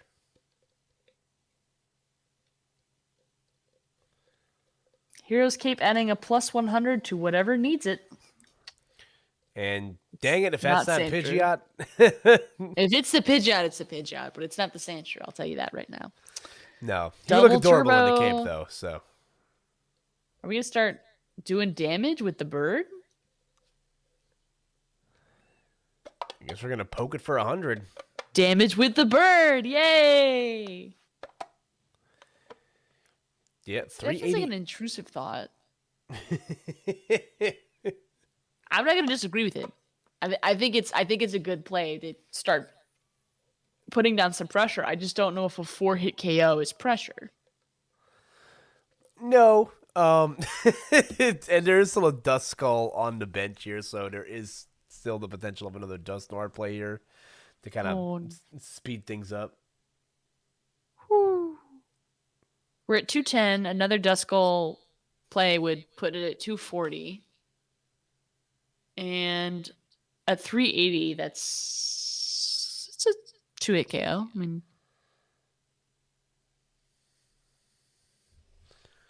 All right, we're going to see Luminion hit the bench here as well. not with an S ball. 0 aura. No. No. That, you know what? That was a play with aura. Oh, actually, we could. Okay, no, we're just going to go for the knockout here. Ooh, no prisoners. No prisoners. Party at my place is absolutely knocking it out of the ballpark. A single Dust Noir would close the career. We're partying here, and there's also the Force Seal Stone has not been used. There's probably another boss in the deck, and that Sandshrew is just kind of sitting there looking all pretty. Ooh, I saw the almost put down of the Blood Moon Ursa Luna at 240. That's enough to take the knockout, which would get rid of the attackers on the field, but would not do anything about the Dust Noir situation, which not being able to Iono there is definitely unfortunate. You would have loved to see an Iono to 1. Oh, but because we're not. I mean, Palpad's in hand. We could have, but it's just not happening. Are we Devoteeing? Or we could just surely attack with, not. We could just attack with the bear. The Thornton is off the table right now, so. Well, the bear is. Oh, you're right. No, it could be the bear. I think it is Devo. You're right. Oh, because the Diva will still knock out the Charizard. Devolution. The counter catcher for the lone Duskull, but no attack on the Duskull. That's interesting. All right, nice play there from King Heracross. 4 out of 6. Price cards remaining. 4 to 6 price cards remaining. I needed a break there to gather my thoughts. I had to put them all in a bag. Did you get them all? Are they all there? Well, it took a long time to get through the self-checkout aisle, so I hope they're all there. But if they aren't, I wasn't paying attention. It was at least 10 items. It was at least 10 items. You're right. It was not 10 items or less or fewer. It was 10 items plus. It was at least a small bare minimum of 11 items. But I'd like to make it a baker's dozen, so it was more than 11, really. I think this just wins the game here. Yeah, because I think you rare candy for the you Force Seal Stone for the Dust Noir. You rare candy, right? I think that's what off the quick search. Yeah, unless it's not in the deck for some reason. Oh, yeah. And I know it just evolved, but it may not have been in the deck that entire time. You know what I'm saying? There you go. You just pop yourself on the Sandshrew, and bada bing, the game's over. Just like that. Kerchow. Party at the place has come out on top here. It looks like they've had a party at their place. We all attended. It was great. I'm glad we got to be here. Yep. I mean, it was really good. No, that was a great play right there. Is this the rage concede of just not picking a prize card? Oh, there. I don't know. They were just reflecting, thinking about it, watching, waiting, commiserating. Yeah. Trying to figure out which prize cards would make them feel the least bad. Mimikyu would. That's a tough one. Yep.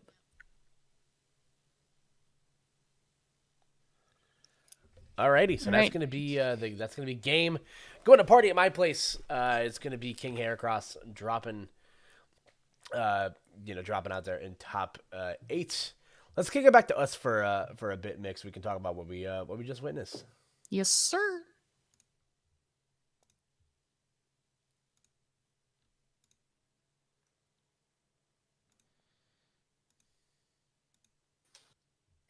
Whew. How are we feeling, Coop? I'm feeling good. That was a fun one to watch. Charizard again is a deck that I think is back in the good graces of a lot of people. Briar was I don't think Party of My Place plays Briar in their list. Or if they did, I did not see it. I think it's a one of, but we didn't see it in the matchup because there was no way to reach 2 prizes on your opponent without recycling so many Dust Noir that at that point it's not even relevant. Yeah. But again, great lines there. I think the combination of Dust Noir and Pidgeot proved to be very effective there. The Cleffa Mm. was, did its job very nicely, and Party at My Place did the thing, and they're gonna move on into top four. Winner that gets to go on to play All Out Blitzel. So yeah, we were saved from an all control top three tonight, Mick. There will Correct. be an attacking deck playing today. Yeah, our top four consists of Pidgeot both with Charizard, Iron Thorns, and Regidrago. So this is a pretty healthy format, I'd say. If there's not a lot of crossover except for maybe the Pidgeot, but it's used in two different ways. The rest of our top cut is pretty evenly mixed across other decks too. So it's a good day to be playing Pokemon. I agree. I think I always look forward to this because I think we're seeing the real craftsmen come out here. And then again, looking at All Out Blitzel, the one of the Pidgeot control gods here. I'm looking at his list to see what Blitzel's cooking with here. The Terapagos seems to be a new inclusion in these decks. Gone. What do you think it's for? I think it's just to give you that option of like another attacking option. I guess you can play into your opponent's area 0 under depth if you need to as well. Mm-hmm. I know Blitzel was a big proponent of these more offensive focused control decks.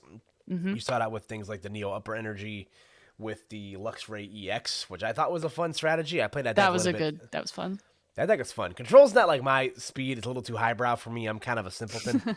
But No, that's not true, Koopa. You're a wise man, and you're capable of playing many archetypes, thank you. control included.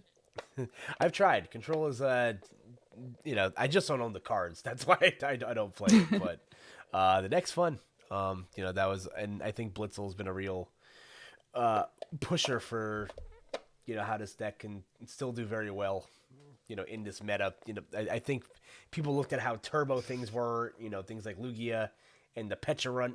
Helping certain archetypes get out of control. I mean, All Out Blitzel has been an ambassador to the game, quite frankly. So anything coming out of that YouTube channel, I'm taking a click. And speaking of YouTube channels, you should check out the Shuffle Squad's content. Yeah, You're already here. That's right. You're already here. Shout out to everyone that's hanging out with us tonight. We appreciate you guys. What if you press the like button? What if you just did that as a treat? That'd be kind of cool for us. What if you pressed the button right now? What if your finger was just hovering over the button on the mouse and you went, I can't make this decision. I can't fall prey to influencers influencing me. But you're thinking of it in the wrong terms.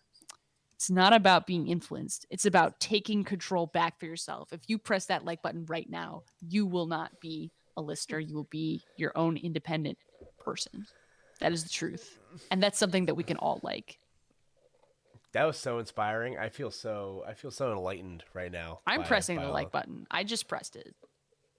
I too I'm pressing it right now. I'm pressing it in my heart and on my computer. I press it on the computer like an independent person would. That's all I'm saying.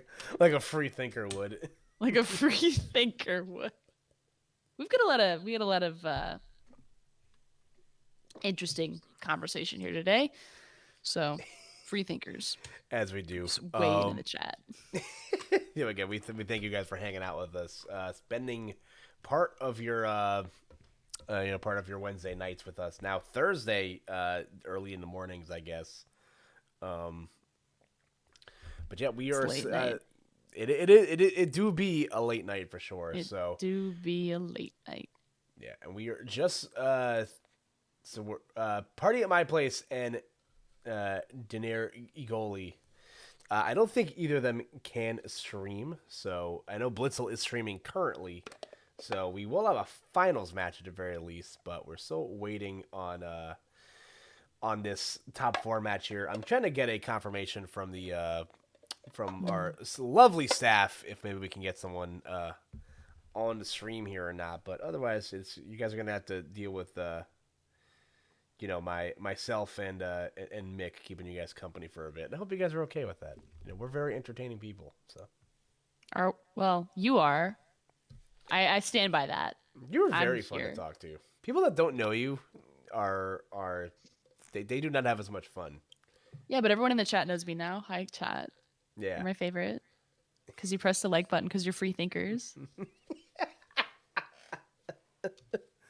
Koopa, what else can they do to boost our algorithm? Because this is clearly a fun and cool thing to do in the evening is to boost small YouTubers. Well, we can post. What is that? What's that new genre of video where they have a Family Guy episode playing in the corner or With Subway Surfer. yeah, Subway Surfer. Yeah. I mean, we've got our little keychains here. We're doing a little social experiment, aren't we? Yeah, that's have true. our You're a little out of frame, but you got to move your microphone in frame so we can see the boy. Look, There he is. visit Chespin. It's everyone's favorite X and Y starter. Who cares about Greninja? It's all about the little man who's not had a good card once ever. Let's put some respect on his name. No, Delphox got a better card before Chespin did. Exactly, and it's a shame. I mean, Delphox is a good. I hated the Delphox design when it dropped. I remember sitting in my basement, looking on, I think Twitter at the time, and just going, "Who messed this up? Who did this?" And then I played the game, and it was great. And it didn't matter. But I did not like Delphox. I was an grew on avid.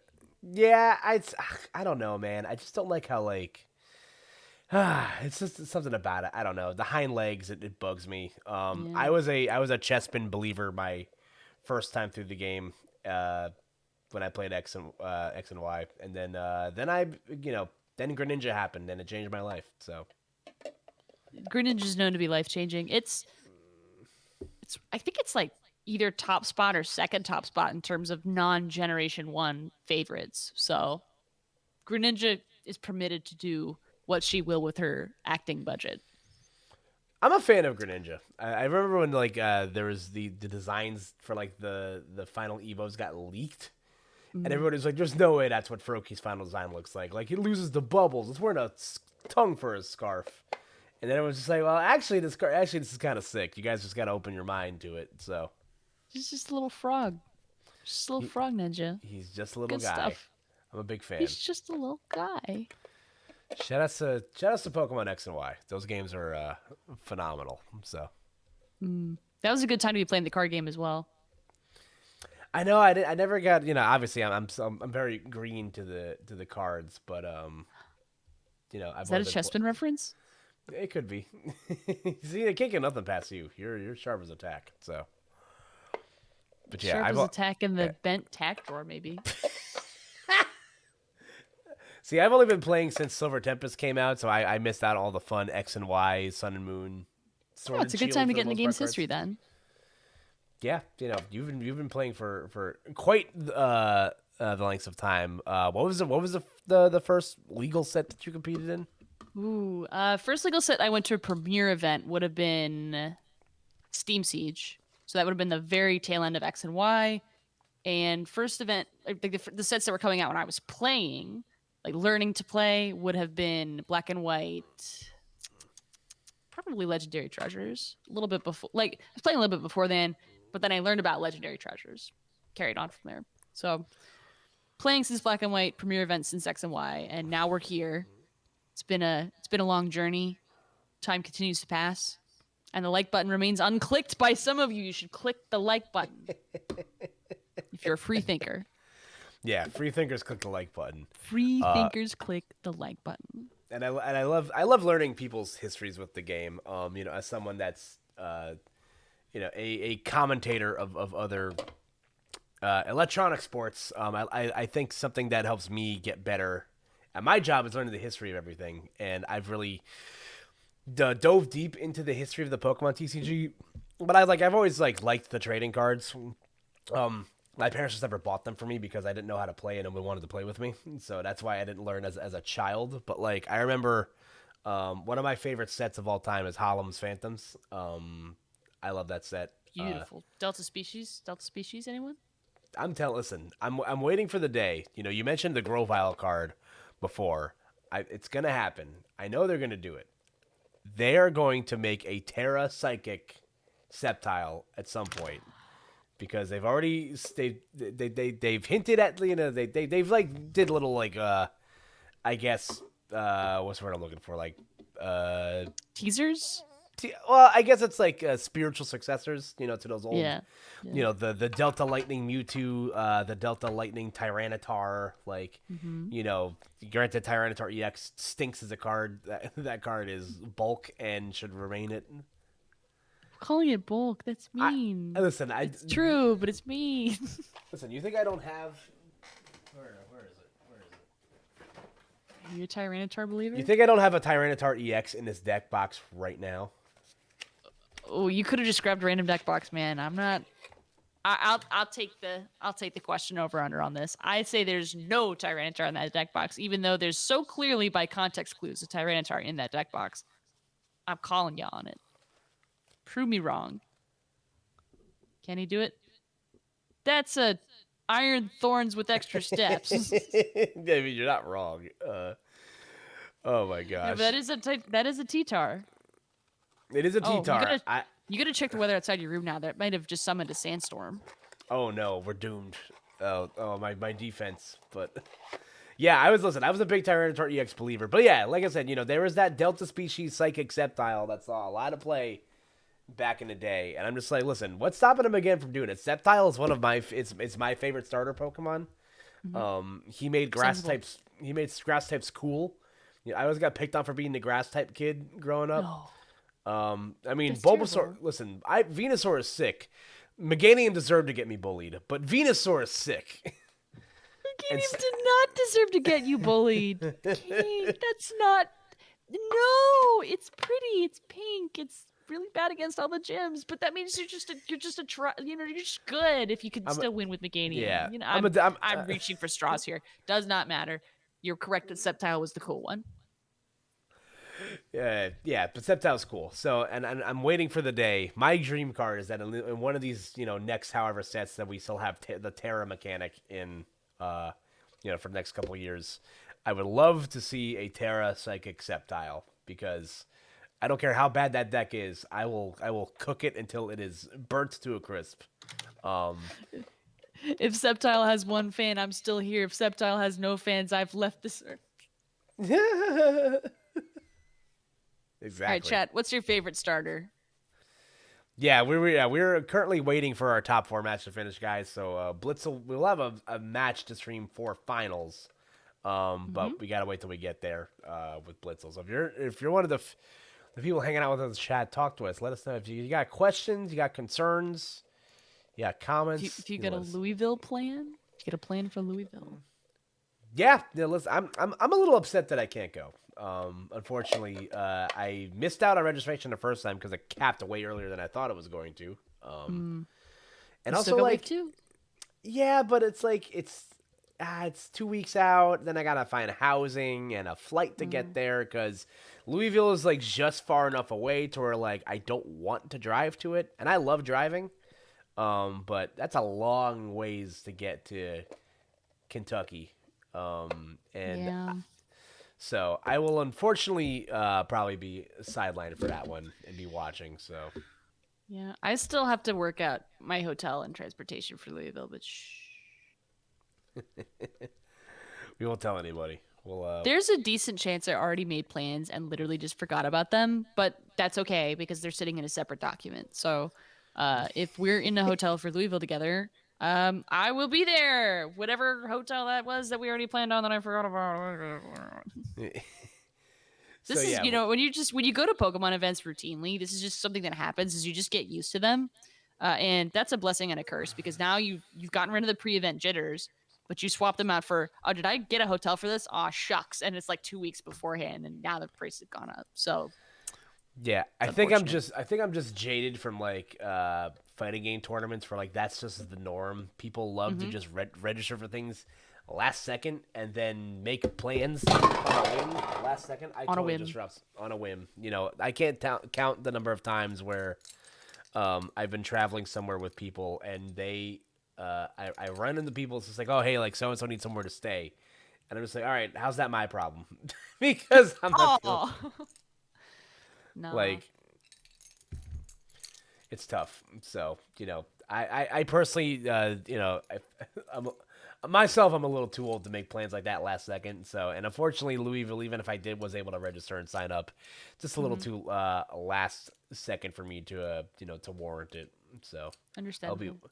I'll be watching from the sidelines. And I'm mostly just bummed because I can't go to Toronto this year either, which stinks. Oh. So yeah, holding a lot of L's so far early in this 2025 season. So Yeah, I that's can't do Toronto either. I'm not doing the are they doing Vancouver this year? they are doing No? Vancouver this year, Vancouver? Yeah, yes, I can't do that one in either. March. Nothing against Canada. It's just Kieran Fair is there and he'll kick my butt. I'm kidding. I'm kidding. He's fantastic, and the They entire host agency is fantastic as well. So, they host podcasts up there. They're scary. So oh, God, they get on microphones and they talk. Hey, it's unheard over of. for us. It's Over for over. us. Yeah, it's certainly Ogremon for us at in that regard. But yeah, I'm bummed. I went to Toronto last year and I really liked it. It's a beautiful city. Some of the best food I've Mm. ever had. Did you get poutine? I did get poutine, but like, Yes. here's my thing. I I get got poutine in like Canada. I didn't get poutine from like a poutine place. I got Mm-hmm. convention center poutine because I was starving and I Oh, needed to eat something, yeah. and it was like Yeah. fine. We have Sure. something. There's like something that's like like because I'm from New Jersey, so like Mm-hmm. we have something up here called disco fries, which is a Ooh. very similar concept to what poutine is. It's melted cheese and gravy over French fries, which is it's That's the same. Well, it's not the same. it's not the It's same, different. but it's It's like it's different. like a distant cousin, Yeah. So I don't know. I'm like the thought of cheese and hot gravy all over French fries, like the allure is lost on me because it's a diner staple by where I live. So Okay, but diner staples in New and I've lived for some periods of my life in New Jersey. Diner staples in New yeah, Jersey include things like Scrapple. So don't just trust the diner staples. Granted, I love all the diners in New Jersey. You'll never hear me say anything bad about them except for Scrapple, which is not their fault. That's a Pennsylvania yeah, invasion. they claim that one. They I'm not a Scrabble guy. Like I'm a food guy. I like I'll eat almost anything. Put a plate of Scrapple in front of me. I'll eat my own shoe before I eat it. I'm good. I hate Scrapple that much. It's so bad. I don't think we should describe it for chat. I think we should let chat figure out what Scrapple is independently. I think that's terrible actually to inflict on people. I apologize. Don't Google it. Don't eat it. Definitely don't eat it. Update for the I guys at also home, will by the eat way. anything, but don't eat Scrapple. What's a good food item that you can find in a New Jersey diner? My first answer is hash browns. They're just Yes. done differently in New Jersey. Yeah, you can't Done go wrong better. with breakfast. My go-to is I'm a burger guy. Love a good burger. I'm a big French onion soup guy. Love a good bowl of soup. Good soup. Good soup. I think if we're talking breakfast, I used to live by a diner that was voted one of the best in New Jersey for a few years. So like I had like access to really good diner food for a while. They made a country fried steak and eggs that was pristine and to die for, and it would make me feel much better than I ever did. It made me feel much better leaving than when I did when I walked in there. So I shouldn't have opened the door discussing food because now I want the country fried steak and eggs, and I'm nowhere near the state of New Jersey, which is normally a good thing, but right now it's atrocious. you can find a Denny's by you or something. A Denny's? A Denny's. As if a Yeah. Denny's is comparable. I It's mean, not. Waffle House at least, at minimum. Don't stick me in. I know it's 1 a.m. I know it's 2 a.m. in Eastern time. Don't stick me in a Denny's, man. You're right. That's my. Have some respect. I'll try better. Please put me in a next time. Waffle House. You're right. This is the time Sorry, of I'm being a hater again. I'm being a hater again. This is the time of the day to go to a Waffle House. So That's true. I don't think I've ever been in a Waffle House where the sun has been out. I feel like I've waffled and housed at all hours. So. I feel like I can only Waffle House when the sun is down and I'm just like slightly in like a disoriented state of mind. I think that's me 24/7. I'm certainly disoriented at this present time. It is so past my bedtime because it's the Late Night North America series number 208. It's getting later and later all the hour. Yeah, and I want to say thank you to you, our one of our regular co-casters, Henry. Unfortunately, had a work obligation that kept him from commentating tonight. So thank you for double shifting today, Mick. Not all heroes wear capes, but they do commentate a lot of Pokemon. I thought you were going to thank the chat for being here, and I'm going to thank the chat for being here because the chat is here with us. Bless this chat. Also, shout outs to Koala Panda Geico Bird. Bacon, egg, and cheese bagel with hot sauce is always goated. I agree. I think They're correct. the breakfast sandwich goes nuts. I'm a there's like it's hard to explain what Taylor ham is to people that aren't from New Jersey. But it's like a cured like ham product that's like different than regular ham. But it's a breakfast sandwich staple up here. So if you ever find yourself in New Jersey, and I even said this to a former Ohioan and newly minted New Jersey and JW Creewall when he showed up to my locals over the summer. Jump scare? Yeah, he recently moved to New Jersey. And I told him like, yo man, you gotta get a break. You gotta get like a breakfast sandwich here. You gotta get a two ham, egg, and cheese, salt, pepper, ketchup on an everything bagel with an Arizona iced tea. It's the most New Jersey thing you can do. I don't. It's like a. I don't know how to describe Taylor ham. I just know it's like an experience. Where would you put it on the scale of like elitist, prime, whatever cut, and spam? Where would you put it on that scale?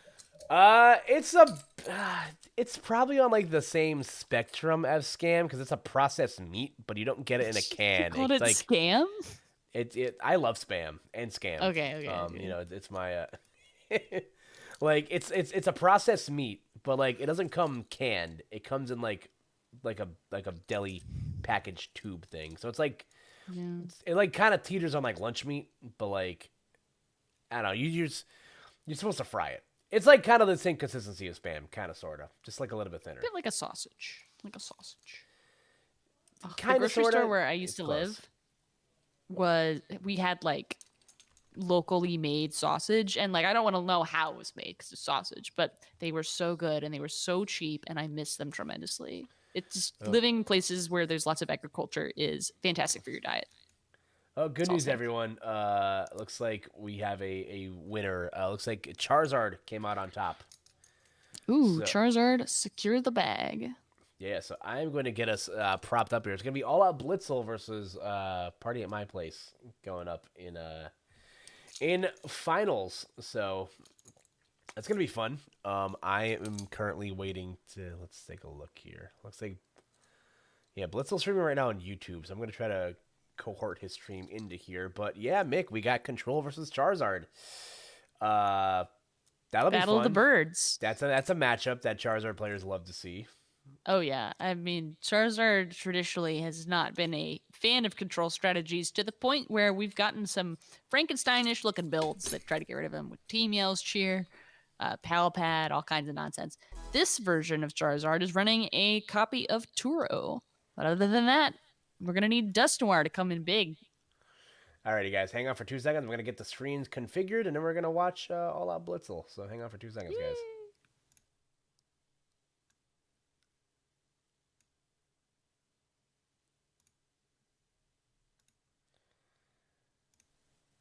Oh, okay. I gotta switch my windows here.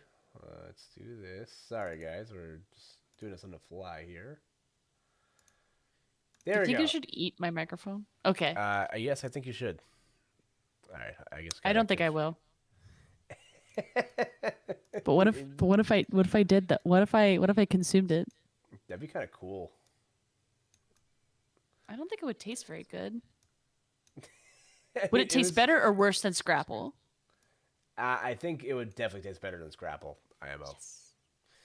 All right, we have full screen it here. Everyone say hi to to Blitzel on the stream here. We are coming to you live from their stream on YouTube. And there we go. We're getting the hey. There we go. We get the hi. We're co-opting. Can you see my screen, Mick? Are you good? I had it open on YouTube, so I was just watching it on YouTube. Okay, cool. Yep. You got yours open? Yeah, I'm good. Thanks for the hi Blitzel. Shout out to all out Blitzel. Big fan. They gave us a smiley face. Yeah, we got hi. Alrighty, so we got Pidgeot Control versus Charizard with Pidgeot Dusknoir. Mick, how are you feeling if you're either side going in this matchup? Like if you're Charizard, do you kind of reel back in your seat a bit? You got to lock in against the control deck, or Control has a lot of strengths here. We did see this Charizard player take down other control variants, so this is not an unfamiliar match to both players. I think for my shmoney, I'm going to go with All Out Blitzel because I just trust in this player's knowledge of Pidgeot control absolutely and completely. no? I think I it's agree. close, though. Like I just think this matchup historically is just not that great for Charizard. And I think Blitzle's played a Dusknoir very helps. Dusknoir does Dusknoir help. helps. I think Dusknoir, if you're able to establish it, does a lot for you. And we're seeing the the setup here. We already have the Pidgeot on deck, an empty hand, as well as the Cleffa in the active. We're gonna have like a really strong turn one here, Mick. And we're gonna see the grasping drop for the full 7 to full Monty. Whew. People used to high five after Professor Sycamores that did that, which would be like a professor's research. I still do sometimes when I get the when I dump my hand and I eventually draw the full 7. Yeah, Cleffa for 7 is ooh, that's a lot of fire energy to discard. Iono. Don't misclick. Don't misclick. Oh god, my worst nightmare. Never misclick. Never punished. Never punished. Complete lack of punishment. Look at that. All right, looking There's at the the big hand bird. here. That hand's not terrible. You can Pidgeot for the rare candy next turn. Airy? Yep. Oh, we're a little. Yeah, you're. I think you're a little bit behind me. So. Ooh. Oh yeah, Well, I am a tad behind. That would get in the way. All right. Actually, I might have been a tad ahead. So I just hit live. I'm at. I don't know what the time marker is at, but Charizard or Charmander just evolves into Charmeleon. Okay. Should I start commentating based on what I think is happening but have no knowledge of? You can. I don't know if is you like are you like live like all the way up in your. I mean, I'm viewing if that's Okay. if that's the statement that I'm being asked to corroborate. I think we should be good here. Yep. Okay. Yeah, we're caught up. Party in All my right. place is getting a lot happening. Yep, we're gonna see Blitzel continue the turn here. They got Devoed last turn. We're gonna see them immediately just evolve right back into Pidgeot.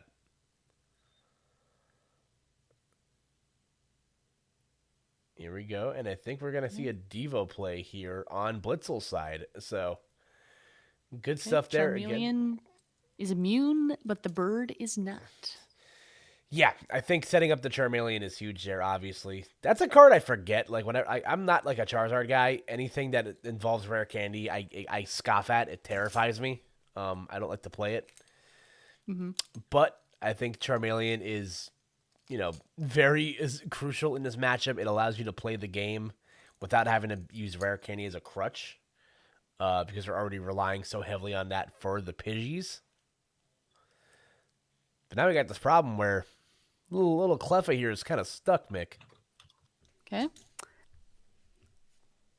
I'm now actually looking at both chats at the same time. Someone is asking why high TSS is in Blitzel's stream. And the answer to that is that we are here watching. And I think the funniest part is that the person who asked that question has no idea I responded because they're not watching us at the same time co-streaming. I think that's the free thinker thought of the day. I said the like button. I was wrong about that. The free thinker thought of the day is commenting about the chat that can't see your chat. We are in your walls, folks. Whew, that's deep. Ultra Ball. Oh, I'm behind again. Okay, now I'm ahead. Thanks, Snipe. Yeah, okay, we're caught up. Thanks, Snipe. Well, let's see. They have Charizard. They have a lot of stuff there. Oh Lord. Yeah, not a lot of disruption potential other than because I guess collapsed can get rid of an extra something, but that's not enough to get the Luminion in play. And also, party in my place is bench locked right now, so you can't even like use the Luminion to get Arvin to kind of unstuck yourself. The best thing you can do at this point is go for the obviously evolve into the Charizard and try to swing here, but you're only swinging for 180. Feels pretty bad. So Mm-hmm. this could be cooked. We're gonna see the evolution here. Infernal Rain will allow that fire Charizard energy. grabbing some fire. He's got that If there's any fire. left. All right, let's see what heat comes out of the deck. It's 2 fire energy. Who could have predicted this? And if we could get a Dusclops play. Bye-bye Cleffa. Bye-bye fire energy. Yeah, I'm just gonna burning Luckily we dark. have Super Rod. Thank gosh. It's not KO, but we could clean it up next turn, so it'll be fine. Free my boy Blitzel. Okay. All right, we could see a scenario here where you possibly go for the penny loop, I guess. I could see it. Okay, no, I'm gonna get the Silene. Silene. Okay, and what is Silene gonna do for you here? I guess the Lost City comeback? Oh, that's a boss. That wasn't Silene. Yeah, I guess we're just gonna keep locking this guy in place here. Again, the hand is really not anything to write home about. You have a bunch of Pokemon you don't have access to. And that Charmander is now stuck in the active with that boss's orders discarded. Oh, but we top. What a crazy top deck. The rare candy. Rare candy will get Pidgeot online here. Now the floodgates are going to start opening here, Mick. Let's see what do you think the right thing to get here is? Maybe Turo. Maybe because Turo will let you clean up a spot for Luminion. Although I don't know if you want to bench Luminion either. To be fair, Night Stretcher for a single fire energy retreat. That's okay. All right, that's true. That's real, honest, and true. And that's a knock. Yeah. 2 prizes. Sets you up for a pretty good position. When's the last time you saw a 2-hit KO with with Charizard? When's the last time we saw a KO? It's been 3,000 years. You're right. It's been maybe like 70. Now that I think about it. That's a lot of years. You think the game's been out that many? You think you think they'll have Pokemon in 100 years? Well, we had Legends Arceus. So it's been at least a long time.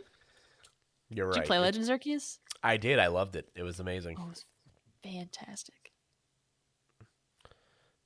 All right, here we go. Mimikyu. Gonna get Penny. Silene Penny. No, Silene Eerie. Okay. Okay. Eri? I mean, do we have a definitive answer on that? I think it's Eerie. Ooh. Perfect for October. Definitely an eerie feeling in the air. So in now, the ear? Yes. So now, so later. Yes. Oh god, we got an ad. I got hit by an advertisement. You got hit by the advertisement? I got hit by an ad. I had to skip and do little stream. All right, I'll watch out for you. There's a nest ball. The nest ball's going down. The nest ball is searching the deck. It's gonna grab a basic or it's gonna whiff. What's it gonna be? All right, we're back. I'm alive. Well, you're back, but are we back? We never left. We never left. Let's go. Let's see. Right. Nest ball 4 whiff. Nothing. Luminion. Yeah, I guess we whiffed the for boss. Whiffed the nest ball. Yeah, I guess we were just probably looking for boss, see if we had it or not. So I think we're gonna use quick search to get whatever piece we're missing here, and it's gonna be the Clops. Yep. I'm a little surprised it's not the rare candy to go for the Dust Noir, but I'll take the Clops. I don't like seeing the Lost City still there. That's unfortunate. But I guess that's why you don't play the Dust Noir here, because Dust Noir goes to the Lost City and you're Dust Noirless. So, boss, Yep. Smart move, though. You're going to pop the Dust Skull to give yourself... get that Rotom. Yep, to get that Rotom. Makes your opponent's face like break a prize card. Infernal Burning Darkness does 210 damage, and that's just enough for a 2-prize knockout. So, Party in my place is a 2-prize knockout. Yep, it's ahead on prize cards by a lot. Now, granted, this is a control matchup, so that was always going to happen. Yeah. But you never know. You do indeed never know. At 330 HP remaining, this is going to take at least 2 hits to knock out. Gonna grab the This other is so much. Mimikyu here. Mimikyu. I love how blinged out this deck is, by the way. This is It's gorgeous. Full arts. Not any golds though. That's interesting. What are your takes on the gold cards? I'm hit or miss. I loved the old style where they kept the non-full art appearance, but they were gold. That I think the Misfortune gold Sisters just looked better on those. I agree. Also, that Misfortune Sisters was nuts, by the way. Good lord. That was disgusting. Do it again. I love how we someone in his chat just asked what A-spec the other person is running right as it's getting milled off by Misfortune Sisters. Chat's prophecies have come true. The prophecy has spoken. But yeah, in terms of the gold cards, I'm actually I love to hate them. I think the gold items look for the most part okay. I think most of the gold Pokemon look stupid personally. I think they're designed to look good as full arts with a solid color, and I just don't think they're designed to look gold. And I think that's the problem. Like if they were designed around the gold, like the ones that came out where for Chi-Yu and the legendary Ruin quadruplet, those looked good to me. Oh yeah, but they were line art specifically done in like a two color scheme card where it's like it's all about simplicity and minimalism, and so because I had a unique style, it looked good even though the art was repurposed. That's valid. But like Gold Blood Moon Ursaluna doesn't look good. No, I'm more of a fan of the full arts personally, but even like I don't love like something about like the full arts for the stellar Pokemon and the Terra Pokemon, like kind of like they look kind of boring. Like I can't really put my finger on it. I like the sort of sketchiness they have. I think maybe it's that they're missing, like they're really visually heavy designs with no imperfections, and something like that can just be intimidating to look at. Like this is some serious art criticism here, but sometimes you need imperfection for your art to be good. If it looks perfect, then it doesn't look human. Oh, we're curse blasting, by the way. Oh, we're curse blasting. So anyway, I started blasting. That's going to get rid of the Mimikyu, and we're going to need an answer to that other Mimikyu or to that Pidgeot. What's it going to be? Yeah, I'm not sure. You don't have another Clop set up here, so it's kind of a... We're going to quick search for something here. Something. There's a plan. Oh, I guess it's a double ball. Oh, Super Rod. Okay. Maybe using the Charmander? I was going to say, do we have the Buddy Poffin in hand to get the rest of the guys out?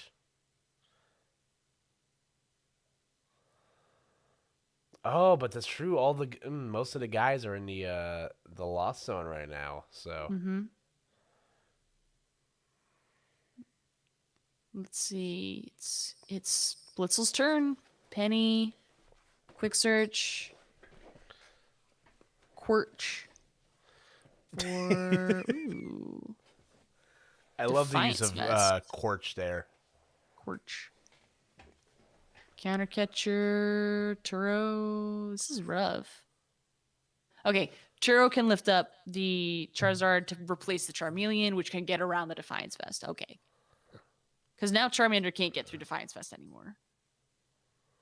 Right. That looks like that should be the play here. We're just gonna go back go back the other way here. Lumini, I'm gonna be stuck in the active here. By the way, underrated Luminion art. By the way, Oh, it's gorgeous. I never see anybody play this art. I've seen people play it, but it's just not frequently. I'm biased. I use strictly the Crown Zenith ones. Mm. That was a fun set. I agree. I bought a lot of that set. I enjoyed it. Had a lot of good stuff in it. Shoutouts to Lunatone and Soul Rock. That deck, the Lunatone Pokemon Go one, not the I mean, they did have art in Crown Zenith too. Oh, that was that had I'm no sorry. business being playable. That had no business being in any tables whatsoever, and people were still playing it. And I was just like, "Come on!" And it was fun. So I'm not gonna shade. I'm not gonna be any more of a hater than I already am. I'll But shade that myself had no because business. I'll shade myself because I played that deck till it fell apart. I love like Scrimblow, like low to the ground single prize decks, and that deck spoke to me like the Green Goblin mask. So Oh, that explains a lot. yeah, and I bought all the blinged out cards for it too because I'm a psychopath. So Like in real life. yeah, I bought like the Crown Zenith Aw. Lunatone and Soul Rocks. To be fair, I completely understand the urge because when Jolteon VMAX, the boxes came out, I just kind of looked at it and felt like my soul like yearning for cardboard. Like it was just so pretty, and I love that deck. So, whatever that special deck is to you, whoever you are in chat listening, never give up on it. Everyone else will tell you it's wrong, that it's mid, and it's not good, and they'll be right. Don't give up anyway. I think we just hit the last rare candy off the Misfortune Scissors. Uh-oh. Some blitz will pop off there in his camera. Never punished, chat. Never punished. I don't see the Devo TM. I guess he needs to pull it back out with a Silene. They were just gonna pass the buck here again. Yeah, why not? I mean, you're in a good position to just keep hitting the pass button. Do we have fire energy left in the deck? Dude. Oh, but we can't even attack with Radzard anyway. There isn't enough prize cards taken. Oh no. Yep. Costs 3 energy to attack with that Radzard. We're just There's gonna one of them. Yeah. In a deck that only plays let me actually look up how much energy this deck There's plays. only 5, That's which is astonishingly low. Party at my place is playing all their outs though, as long as none of them are in the discard or prized. And I do believe there's at least 2 more fire in the deck to choose from. This is a significantly good out. Because this will knock out Luminion, this will get Pidgeot low, this will get that Mimikyu well out of the way, regardless of any Devo TM. So, can it be done in 10 turns, statistically? Perhaps. So wise man once said, never tell me the odds. What about the evens? Can I tell you the evens? Yes, you can. Well, they're Stevens. Okay, pass. Okay, I'm starting to recognize some of the folks in this chit chat. How's our chat doing? Anything? Aegis Slash is my deck. That's a good deck. Oh, that deck is that deck is funny. I saw that someone playing that at like day 2 of not Baltimore, but the one before that, before Worlds. Someone was playing Aegis Slash at the top table of day 2. I was just like, what? Wow. They didn't make top cut, but that Aegis Slash it's got Charizard's attack. It's not a it doesn't have the ability, and the ability is what makes Charizard, but Aegis Slash has a little something. He's definitely got something going on there, for sure. Giacomo. Yeah, I don't quite know. We got an 11 card deck, a 1 card hand. Party of my place might be running into a bit of a wall here. Mm-hmm. Blood Moon or Saluna will knock out that Charizard, though, and all of a sudden...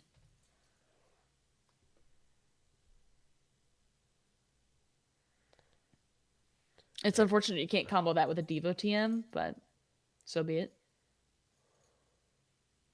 Okay, so we've now swung.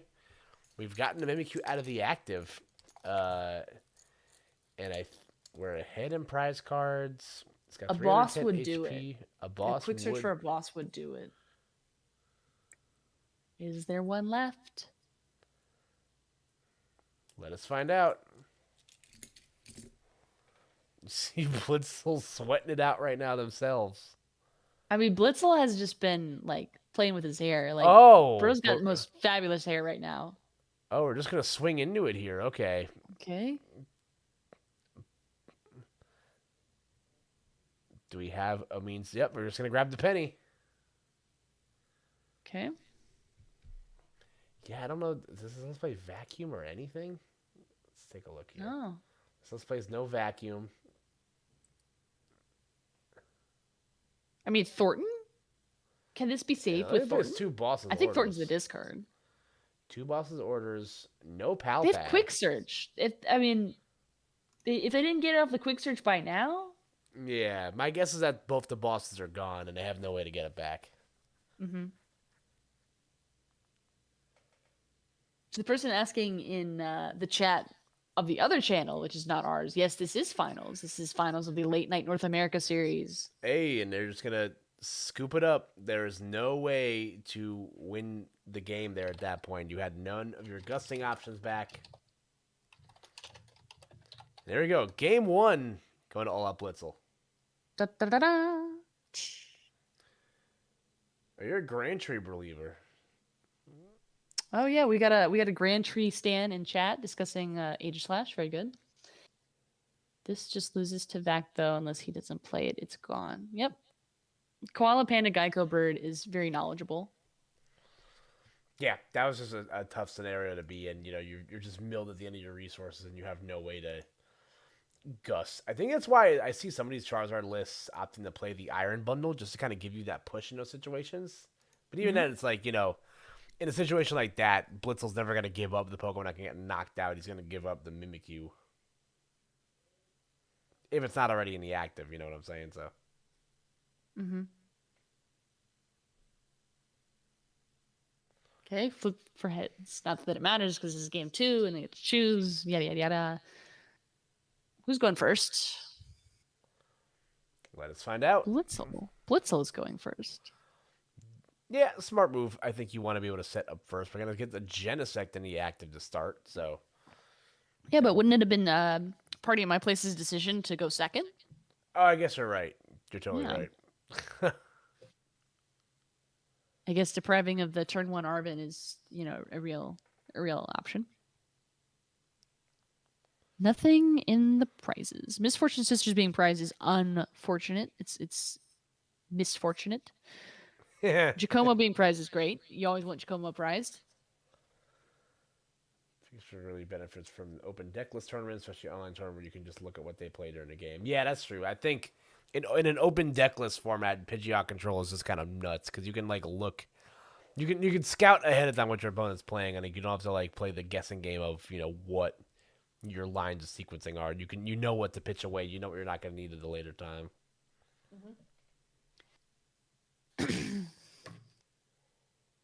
Do you favor open lists?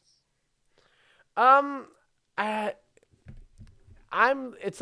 a slippery slope. I think one of the skills of being in Pokemon is like the element of surprise. I think for online tournaments it's fine because like it saves you can't see your opponent's hand or whatever they got going on anyway, so it's like, oh my god, he hit both the rare candies. That's nuts. He's having a good time. He's just That's cheering. Bad. That's so bad. Ooh. Off the turn 1. Ooh. What are your thoughts on open deck lists? I think they have yet to be tried at a regionals. I think we should try them for one regionals. I'm not saying it's superior or better. I'm saying we should try it once and see if people like it As a treat. as a treat. That's right. I think it's a different kind of. I think the things about Pokemon that I think are skill based that we should continue to do are the small, hidden, subtle things that maybe aren't super intuitive, like probability guessing or uh, estimating what your opponent's next move will likely be. Those are things that there's no amount of open sheets or memorization that will give you the answers to. But something like knowing your prize cards, which is fixable with memorization, or knowing what your opponent is playing, could stand to be attempted to be reduced just to see if it makes the game experience more fun. I don't think it's necessary to change those things because they are an inherent part of what we have, and what we have right now is special. But I'd like to see some tweaks every now and again, just to experiment. Yeah. Instant charge. Yep. Ooh, okay. So we got the rare candy and the Ultra Ball in hand for Blitzel. So we are going to be able to get the old Pidgeot down next turn. Mm-hmm. Pheasantipity is just a useless card this matchup because who's taking a KO? Not me.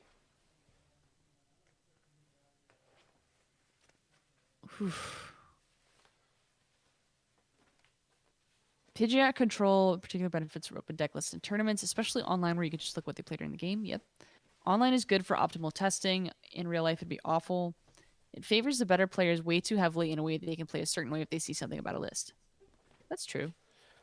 Yeah, I think that's why they might not ever like do something like that IRL. I just feel like it's much too of a slippery slope. I think it'd be fun. I agree. I don't disagree with it. Open deck list side of it? I'd be down. Okay. Thornton. All right, we have the Pidgeot. Is he trying to evolve Pidgeot into Mimikyu? Real. Real and honest and true. All right. Oh, there's the bird. Just need the candy. We're almost there. There's the seal stone. We're literally there. As long as I didn't get discarded. Oh wait. Oh no. There's the candy. Infernal Rain coming through here. Gonna accelerate this energy. And we're gonna do the singular attach to the Fez to get out of the active and Boss for Luminion to get the seal stone out of the way. Oh, that's terrible because the seal stone wasn't down. Then you could have put it on the Rotom. Oh, but then it wouldn't have still been there. Yeah, that's a tough scenario to be in. What's the top deck though? Rare candy? No. Something equivalent. Brave Charm, not equivalent. All right, now at this point, Blitzel's gonna have to be forced to go on the defensive. We're gonna put the Mimikyu into the active, and then we're going to counter catcher up the Rotom. Mm-hmm. So Buddy is gonna be stuck here, and we're gonna instant charge again. Still no candy yet. Mm-hmm. And I want to flag up an important play. The Bravery Charm was not attached, even though that would be cool if they did that, specifically to leave Devo TM open. Just want to flag that up. Like every decision that All Out Blitzel has made with this deck has just been informed by countless testing. No, for sure. All right, we're gonna see the evolution here to the Dusclops and just the instant charge to refresh the hand. These top decks have been very not great for Blitzel here. Silene. All right, gonna hit the one heads. Okay, that's good.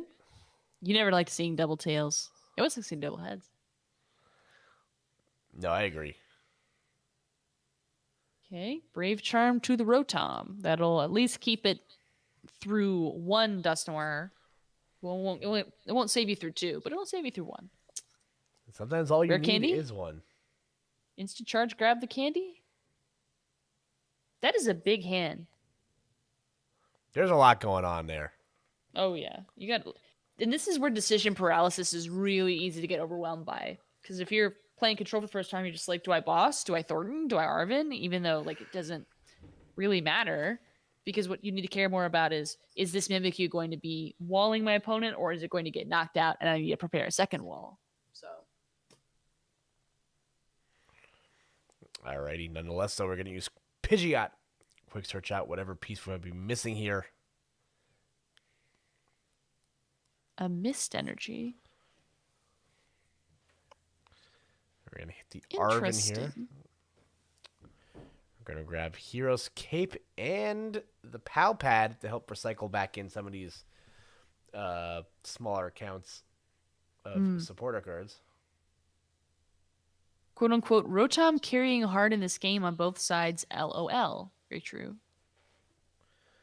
Yeah, Rotom's not existent shoulders or screaming right now. Oh, David Gardner asks, I don't love charming the Rotom here. It still dies to all the same stuff, right? Klopp's Zard hits for 210 plus 50. That's true. Yeah, I think the only thing is that like it just forces your opponent to have all those pieces. And granted, Party of My Place does, so. And with the Stadium Live, Lost City, that's another reason why it'd be okay to do the Bravery Charm Rotom, because if they play Dusclops, it's gone. And the Duskull with it, which is the worst loss, so. Rare Candy. PL Pad. Silene Airy, okay. Hopefully we don't see another Airy for 2. That was just 2 candies, turn 1, which is just, that was wrong. I guess Blitzel's not playing the Zerosix like we saw in the other control deck, so. Correct. I don't see one, and I don't anticipate seeing one, even though that's a good, strong card, and it's great for getting rid of Iono problems. It's just, we're not seeing it.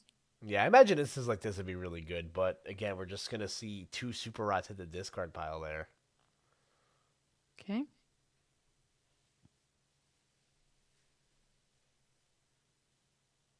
right, there we go. Just passing the buck right back. All right, the buck is back. This is a slow, methodical game that will go nuts all at once, because this is game 2. If All Out Blitzel takes this, that is the finals secured. So, can he continue to stall?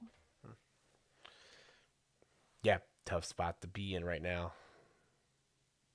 Absolutely, positively. There you go. Here comes Arven. Item and a tool card. What do we get here? Item and probably a Steel Stone. That's statistically likely. It's statistically proven. There you go. Couldn't have said it better myself. There's the Steel Stone. There's Luminion. For a Turo? No, collapse. Okay. Whoa, okay. That's good. Getting rid of your own bench hitter while forcing Here your we opponent are. to keep theirs. Cursed Blast. Oh, God. I got hit with a Raid Shadow Legends ad. You're getting ads that I'm not getting, and I'm glad I'm not getting them because you're getting them. All right. Klops has just popped.